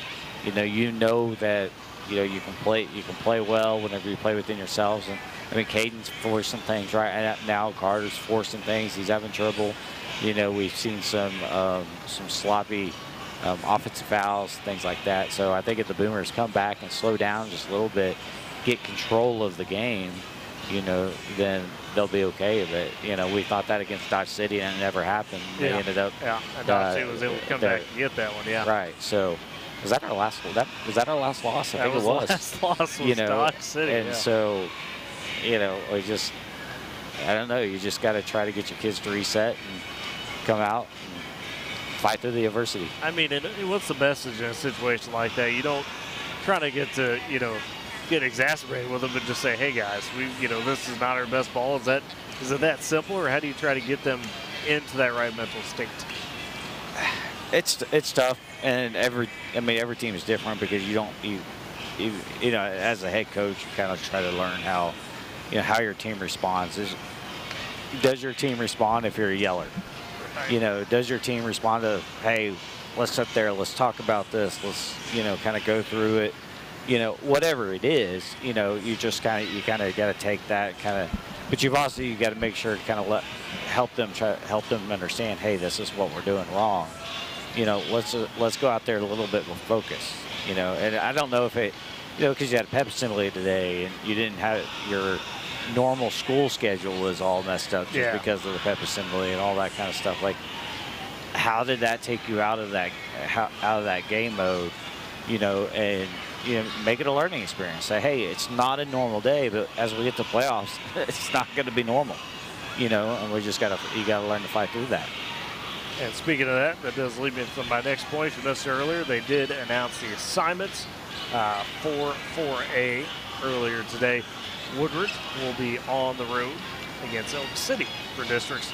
The regional main site for the Boomers will be Kingfisher, and then their sub-site would be Weatherford. So they are Area 1 there in 4A, also districts 1 through 4. You got Cache, Weatherford. Weatherford have to go on the road there due to them hosting a regional sub-site. Kingfisher, same thing. They got to go on the road to Clinton for their district contest. Cushing to host Manford. And you look at the remaining districts there in Area 1. Fort Gibson hosts Enola. Ugatalawa hosts Miami. And then Veneta, girls only. I wonder how that works out with the district. That's kind of an interesting note. Veneta girls will host Catoosa, and then Grove and Jay match up for District 8. So I didn't even notice that earlier. yeah, I did not. So, and Catoosa is the other regional main site. Did they have the Area 1? Fort Veneta, Gibson, the sub-site. do they have Veneta boys going somewhere else? That's a great question.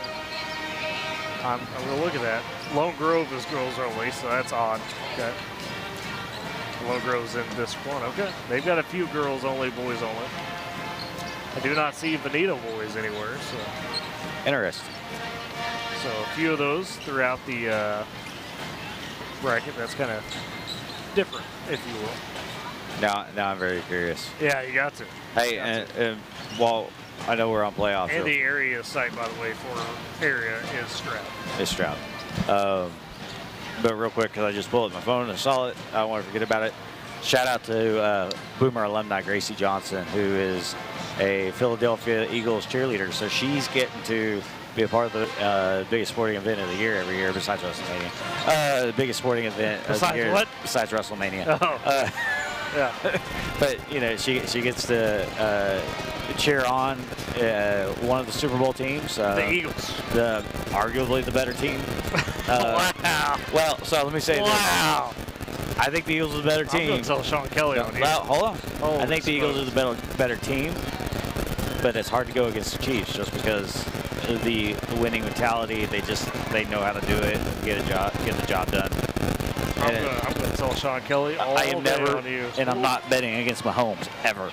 Yeah, he's kind of entered that he's entered that Tom Brady territory. Where Right. it's just until he loses, you ain't going to really go against him. But I picked the Eagles too. I'm not going to lie, I picked the Eagles. I think they've got it on paper, man. Like I said, I think the Eagles are the better team. We'll find out though. Brady and Reed inevitable this weekend, so we'll find out how that goes. That ought to be fun. And like I said, great connection there. Seeing a Boomer go on and be a part of that. She's on the Eagles squad in terms of the cheer side of it. So excellent to see that.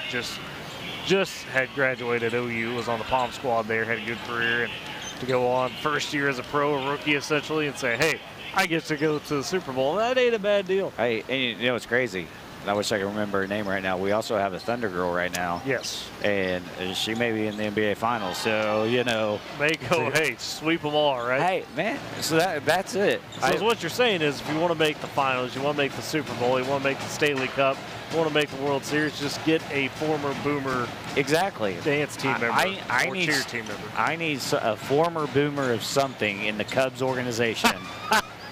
Quick. Give you that good luck. I need to get that Alex Bregman sign. And just something. Let's go. Oh, goodness. Or maybe get one to OSU. That's what we need. Like, get one to OSU and maybe something will actually happen there. Be careful what you ask for. That's not a good spot right now. That's not, it's been a week or two for them, for sure. If you missed it earlier, the Woodward girls were able to take the win over Garden City 64-59 in that one. So, good spread out effort. 4 players in double figures for the Boomers there. Lexington Middle led the way with 15 points. Girls now 10-9 on the season.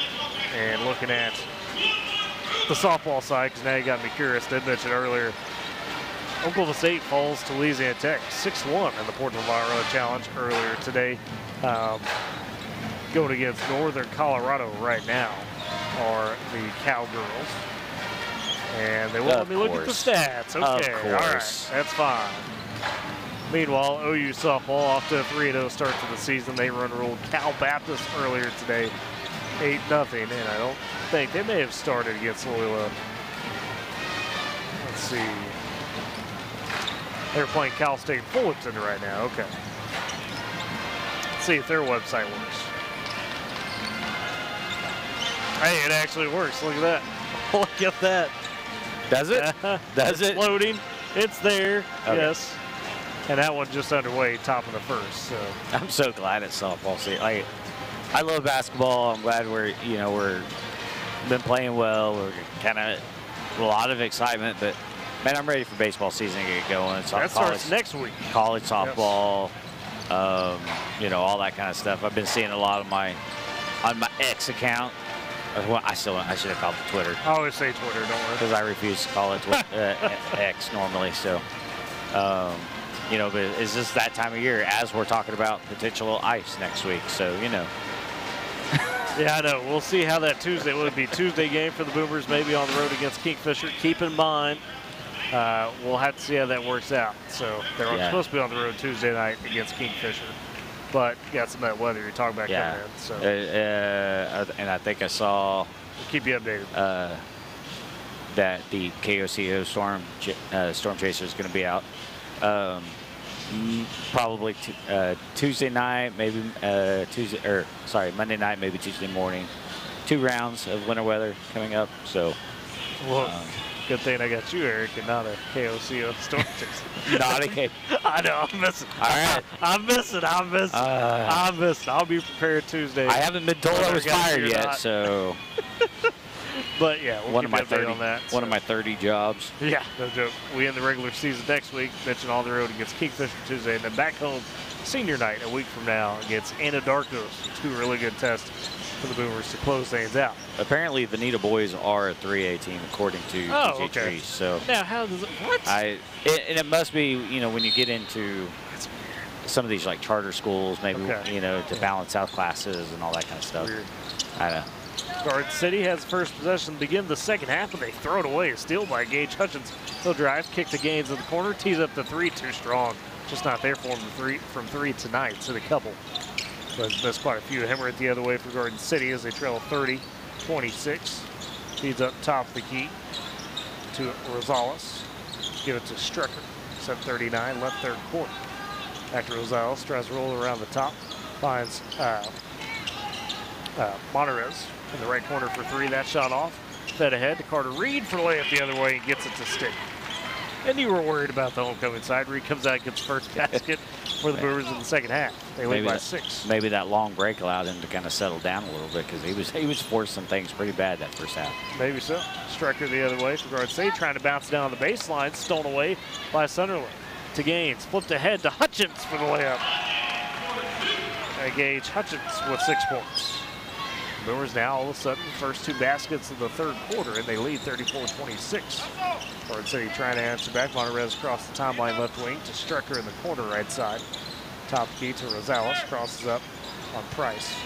Back over to Monterez, hops into the paint. Somehow gets that layup up, but it was off the mark, rebounded by Sunderland for the Boomers to Price.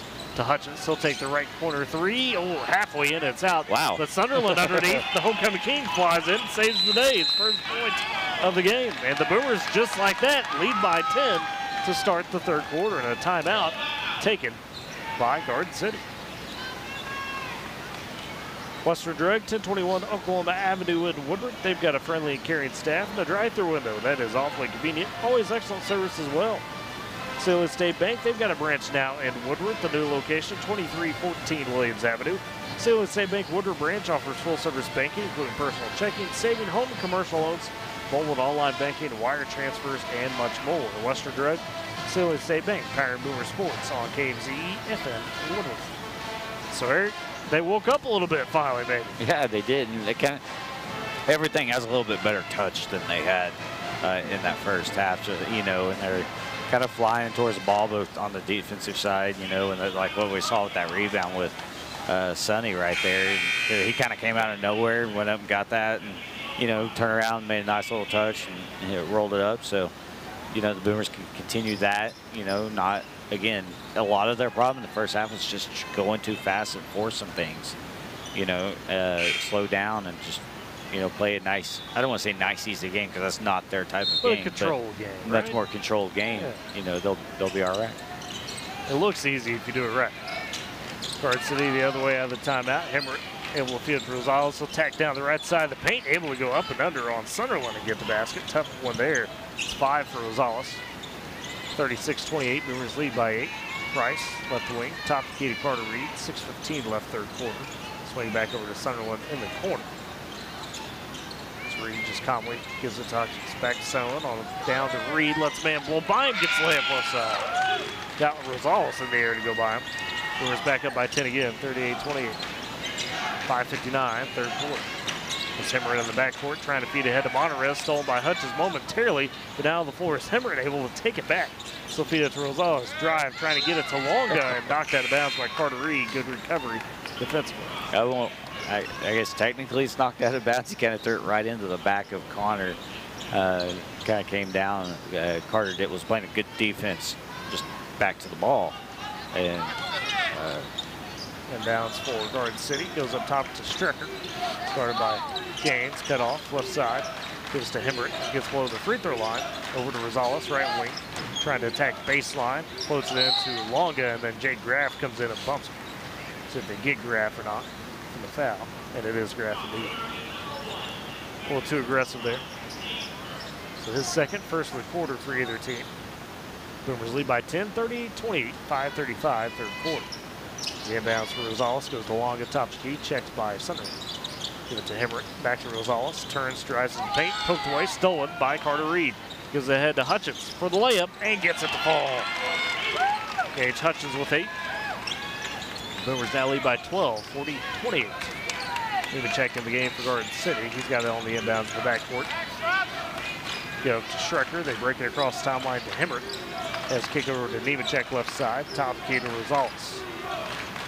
He's exploring the space. Right elbow cut off by Graff. Nemechek comes around, takes the handoff. Back to Rosales. Deep threes. Top of the key. Rims out. Longa trying to sky for the board, but Sunderland takes it away. To Graff. Ahead to Hutchins. Left side on the wing. To Sunderland, who cut into the paint. Got open. Stopped. Puts up the layup and in. The homecoming king defended his court in the second half. He's got 4 points. 42-28, the Boomers lead by 2 touchdowns. 4:35 third quarter. As a result, the other way for Garden City, right side to Stricker. Back up top to Nemechek, looking to attack on the elbow. He's double teamed, finds Hemmerich cutting in. Hemmerich though, shot affected by Sunderland, and then jump ball force. Possession error to the Boomers as Longo was fighting with Sunderland. And Sunderland a little bit more invigorated in the second half, I think. Yeah, he's kind of, maybe he was thinking about the candidacy too much. Yeah, was stressed about that. Now he's won it, so he's Joe Cool. Yep, once he was crowned, it's his world now. That's right. Carter Reed goes ahead to Sunderland, cross timeline. Ooh, a little push off, got away with that one, then gets tripped up, it's stolen away. Nemechek takes it. He's the other way for Garden City, attacking on Graff. Nemechek with the layup. It's because you were talking about it. It's your fault. 42-30. Boomers lead by 12, 4:05 third quarter. Sunderland ahead to Hutchins. Finds Carter Reed, cut into the paint. Reed tried to bounce at the Gaines. Maybe one pass too many as it's stolen away by Garden City, but now turnover back the other way as Morales loses the handle. Right to Carter Reed. Little dueling turnovers there. Graff top the key. Kicks corner. Gaines in rhythm. Takes the 3 and nails it. That time a catch and shoot for Gaines. He's got 19. And it's a 15-point lead for the Boomers, 45-30. Nemechek in the backcourt, just surrounded, harassed, has to get it out. Gets it to Morales, floats it ahead to Stricker, top of the key for Garden City. He'll attack, and the Sunderland draws the charge. And I think that sometimes we question the legitimacy of the charges that Sonny draws, but that time, I mean, that one was pretty legit. He lowered his shoulder right into him and knocked Sonny down. 3 fouls for Stricker now. First for the quarter for Garden City as the Boomers lead 45-30, 3:29 third quarter. They've come out to start the quarter on a 15-4 run.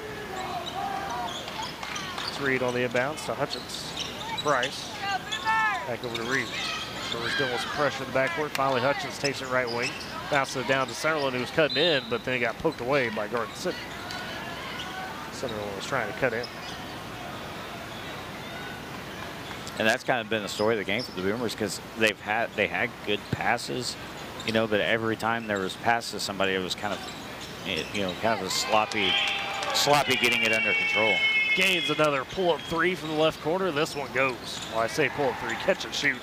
But he's got back-to-back threes, and it's 22 for Gaines. The Boomers all of a sudden lead by 18, 48-30. Garden City the other way. Hemmert down the right side on the wing. Checked tightly by Carter Reed as he gets the elbow. Cut off, has to go to Strecker on the right side. He's looking to attack on Gaines. Cut off, and then they say a walk, yep, as he got to the left block. We'll see Isaiah Washington pop off the bench for the Boomers. And for the first time tonight, Aaron Laredo as they'll take out Sunderland and Carter Reed. Boomers have already forced 6 turnovers here in the second half. Laredo, the inbounder for the Boomers, to Hutchins. He'll break the pressure across the timeline. Left wing on the dribble. Bounces up to Gaines. Going for Laredo backside. Has the Sky to pull it down and poked out of bounds. With a high pass from Gaines, and Laredo able to control it at least. The Boomers keep the possession. They lead 48-30. 2:40 left, third quarter. It's Gaines, the inbounder, beneath the left block. Goes to Washington. Free throw line. He's been good off the bench. Tries to pass it back to Gaines and got poked out of bounds by Garden City. And Gaines saying, hey, I wasn't quite going there, buddy. With miscommunication. So Gaines looking again. Back into Washington. Back out to Gaines. Left wing for three. 3 in a row for Gaines from deep. He's got 29. 3 threes in the quarter. Garden City back the other way. Hemmert. By his own free throw line, double team. Gets it ahead to Strecker, left wing. Gets it down to Hemmert, attacking right side. Good layup by Hemmert. Now timeout taken by Garden City. Just a 30, and that was Hemmert's first basket of the night. Boomers lead 51-32 on the bus. M&D Enterprises and Lawnmower Shop. For your best lawn, porch, or patio, M&D and Lawnmower Shop are your people. They carry everything you need to make your greenscape that little piece of heaven you've always dreamed of. Locations in Woodland, Canton, and Weatherford. M&D, Battery, Boomer Sports this season. How many did you have Caden with? I've gone for 25 now. Okay, I thought you said 29 a second Whoa, ago. no. And I was like, wait a second. Hey, I'm not a Michael Jordan era stat stuffer, sir. I'm not over here handing out all the extras. That's right, I said it. Hey, what was he averaging? Well, you're the kind of the one. He was averaging 25. 25 coming so in. He's on his number right now. All right. It was like 25.1 after the 26 last time out. So yeah, he's not going to get up there. Yeah, he's going to stay at 25. He's going to stay at 25. He needs about 45 at this point to really move the needle. Boomers the other way out of the timeout. It's Hutchins losing the handle momentarily, but able to collect it, feed it to Price left wing as they break the pressure. Back to Gaines. Another 3 left corner. Why not? Gaines with 4 threes in this frame. He's got 28. He's heating up. 54-32. Boomers lead by 22. Gaines just trying to bury Garden City with threes. Call him the John Cena of Woodlands. No. Garden City the other way. Strecker able to get into the paint. Goes for the layup over Washington. A little off. Laredo fights for the rebound for the Boomers. To Price. Ahead to Hutchins. He'll go baseline right side. And then, yeah. Say an offense foul on Gage. Leaned in a little bit, maybe. Yeah, I think it was the right call. He kind of gave him a little bit of a bump. It's to try to create some separation there. So that's his second of the quarter for the Boomers as well.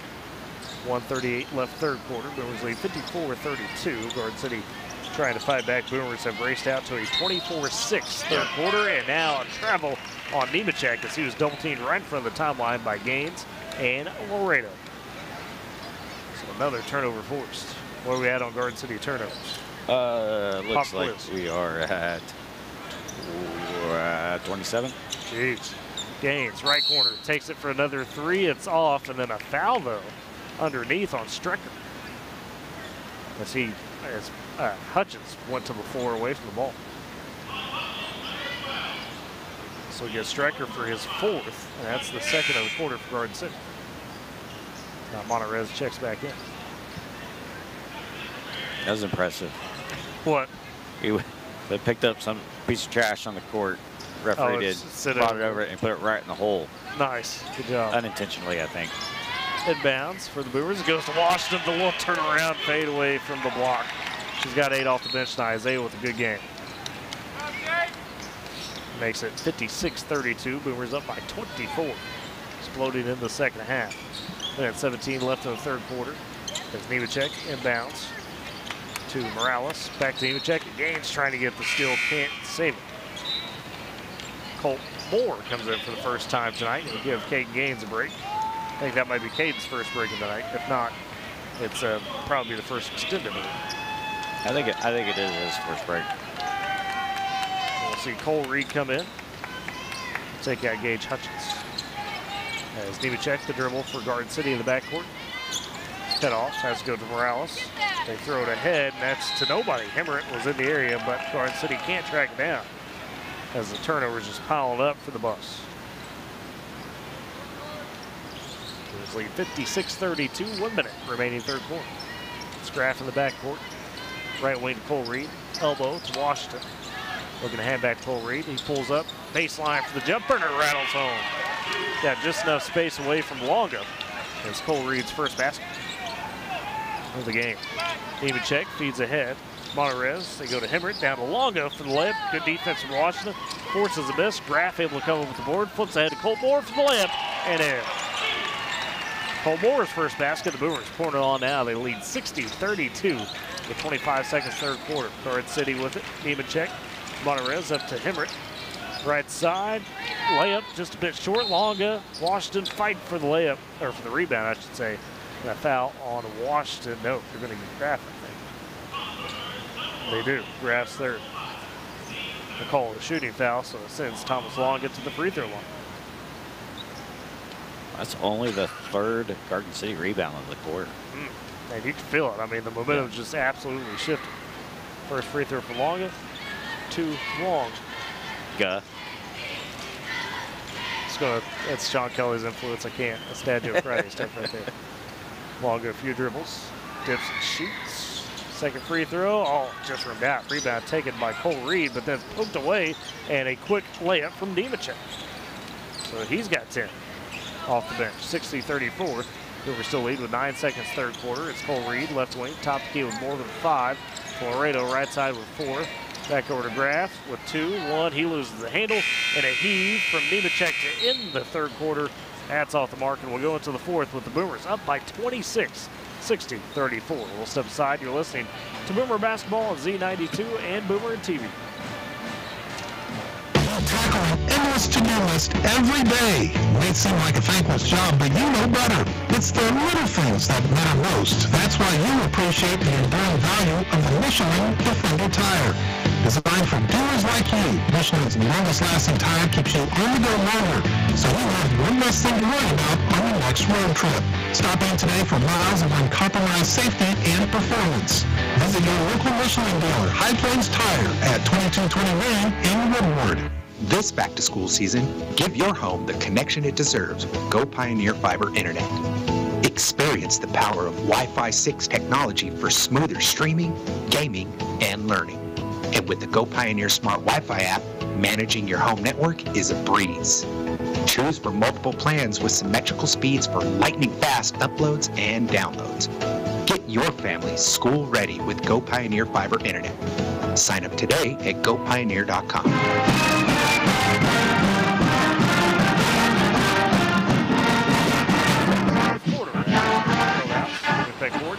As Woodward on top, 60-34 on Garden City. To the Buffs with possession to begin the fourth. Left to right in front of us. We're opposite of the scorer's table courtside. Brewers with a 30-8 third quarter. And now Carter Reed with the steal and the jam to begin the fourth quarter. Took it away from Morales to get that one down. That's 10 for Carter Reed. Garden City back the other way. Hemmerich goes left wing to Monterez. Get their line back to Hemmerich. Right corner, Morales for 3. That's a little too strong. Longo, though, with the board on the backside. Kicks out to Monterez. 3 on the way, and that's an air ball nearly. Gaines just steps under it. Fires pass ahead to Hutchins. He'll get around Nemechek. How did Gage flip that back over his head, up and in? That was such an awkward angle. Gage's body control is so fascinating sometimes. What he can make things, how he can make some things happen. And now a steal by Gaines as Hutchins has 10 points, but then Gaines' pass intended for more. Stolen away by Nemechek, and then a lob attempt batted away by Sunderland for Morales. Goes to Monterez though, and then Hutchins flies in, steals that pass. Was intended for Hemmerich. Hutchins now down the right side, working on Longo, gets all the way underneath, finds Connor Sunderland coming in, he'll finger roll it home. Why not for the homecoming king? Sunderland with 6, and the Boomers rolling, 66-34. Just pouring it on right out of the second half. It's a 36-8 second half so far for the Boomers. And another still. Hutchins rips this one away. All by himself, throws off the glass. Gets the two-handed jam! Oh, we're getting showtime at Boomer Fieldhouse.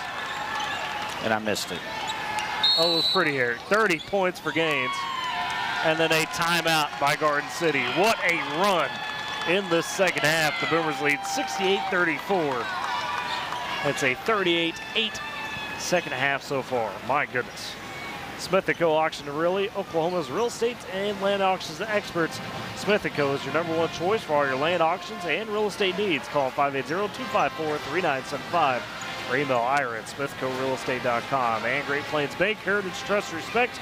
Those are the things that make Great Plains Bank great. With deep roots across Oklahoma and Texas, they're in touch with the communities in which their customers live and work. Great Plains Bank, Smith & Co. powering Boomer Sports this season. Maybe we should just have homecoming every game for the boys, because if they're going to come out and play the second half like this, my goodness. And you know they're coming out fired. You know, unfortunately, I think they've kind of taken everything golly, I'm getting all my Garden City. Everything Garden City, kind of taking it all out of them tonight. Yeah. You know, and in fact, it looks like they basically have gone to their bench now. Well, and I was going to say too, and we didn't get to mention it really in the pregame too much, but they're kind of similar issue for the girls team where they're not super deep. You know, we've talked about multiple times this season with our boys. We're so deep. Yeah. It's tough for teams, especially once you get into that second half. Yeah, and I think our starters are done tonight as well. So as we got Laredo, we're seeing Jesse Treese for the first time tonight. Graff, Washington, Cole Reed, the 5 out there for the Boomers as Garden City with possession. Top of the key is Charez. He's guarded by Cole Reed, all up in his grill. Reed just pickpockets him. Now taking it the other way, trying to get the layup high off the glass and in through a little contact. Oh man, tough. 4 points for Cole Reed. Boomers lead 70-34, 5:54 left in the game. As now left wing taking it is Jesse Longa, the junior. Go to Hemmerich, the freshman. Back to Jesse Longa for 3, right side. It's off. Rebound underneath by Washington. kind of a knuckleball. Just a bit. No, not much spin, kind of like my bowling ball. All right, left wing, Laredo. yeah. Rolls, top the key. Washington takes the 3, the senior, all too strong. Cole Reed with the board underneath, though. His shot blocked and affected, and now a tie-up between Reed and Charez. That'll be a jump ball possession arrow to the Boomers. As Hemmerich will step out, give way to David Morales. Treese the inbound, top key. Cole Reed deep for 3, straight away. That's a little short. Rebound by Morales underneath for Garden City. He'll flip it ahead to Longa, right side. Gets over left block, back to Longa, the layup good. So Jesse Longa with his first basket. The assist there from Simon Beard. Goes the other way, deep left block. Treese trying to get one in front of the rim, no good. Rebound taken by Garden City as Charez taking up court to junior. 4:45 left the game. Straight away, a 3 falls for Morales. Nailed that one straight away. His first basket. 70-39, Boomers lead. And we get a Russian from the student section as Mason Bourne pops off the bench. Right corner, Laredo for 3 for the Boomers. That's off the back iron. Treese, Longa fighting for the board. They both crash down, and Treese the last to touch it. As he'll be Bourne in, he'll take out Graff.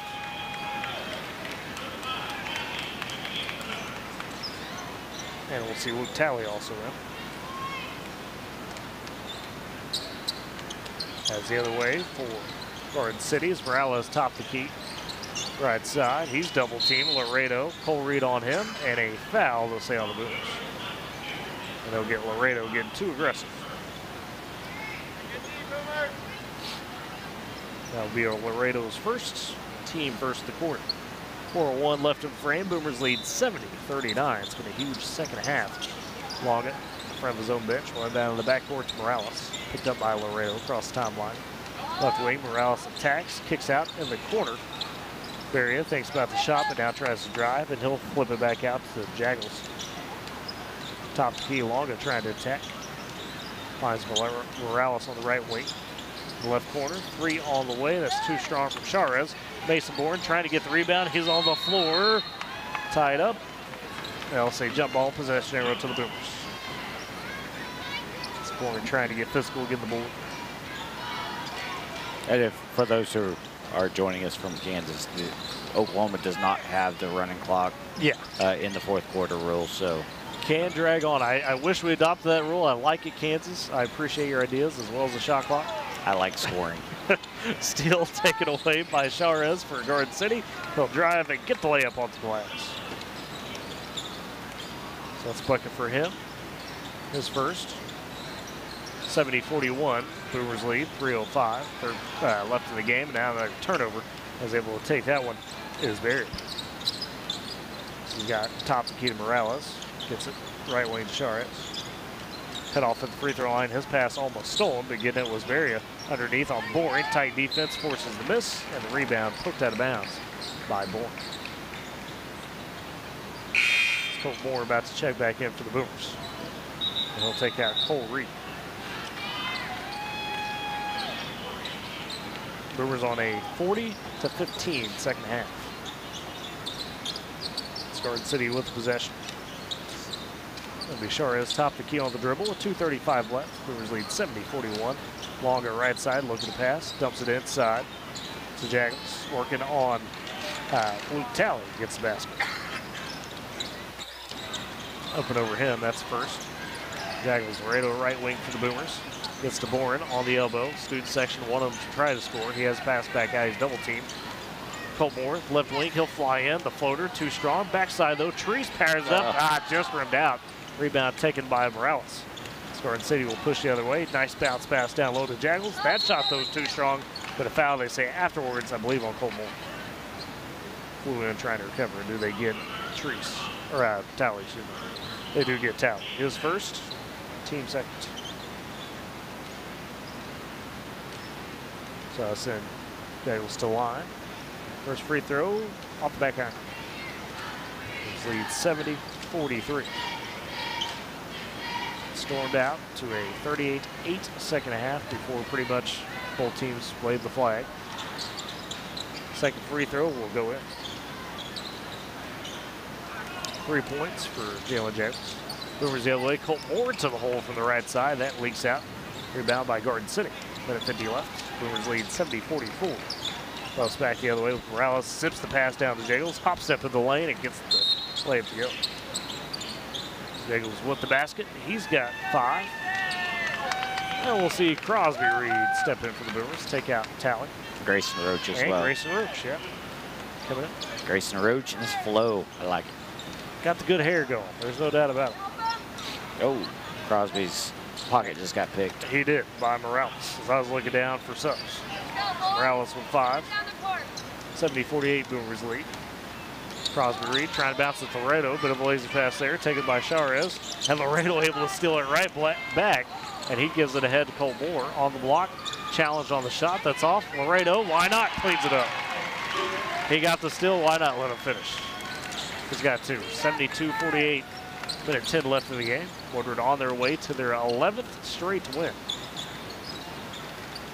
That's top key Morales, spin, kicks in the corner. Charez left wing, 55 seconds left. Started Talley by Moore. Oh. Little push off there not called, and now travel. And the Boomers going to get the seniors in. Not senior night, but it is homecoming, so. Right, going to get the full senior lineup. Carter Reed, Connor Price, Connor Sunderland, Isaiah Washington, and Mason Moore. Plus, technically, I guess there is that snow chance next week. So right, might as well, just in case. Yeah. Just in case. High left wing, Carter Reed. He'll attack, step back. Still thinking about it.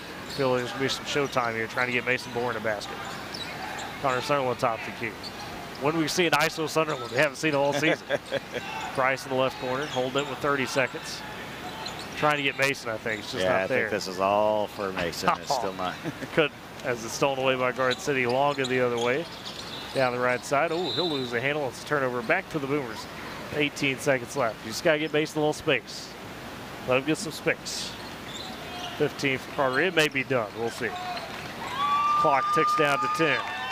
Boomers going to improve to 15-4. It'll be 11 straight wins. Ranked number 20 in Class 4A. Down to 4, 3, 2, 1, and it's in the books. The Boomers have flipped on homecoming night. They beat Garden City 72-48 behind a huge second half effort. We'll step aside for break, come back with the post-game stats, break it all down for you.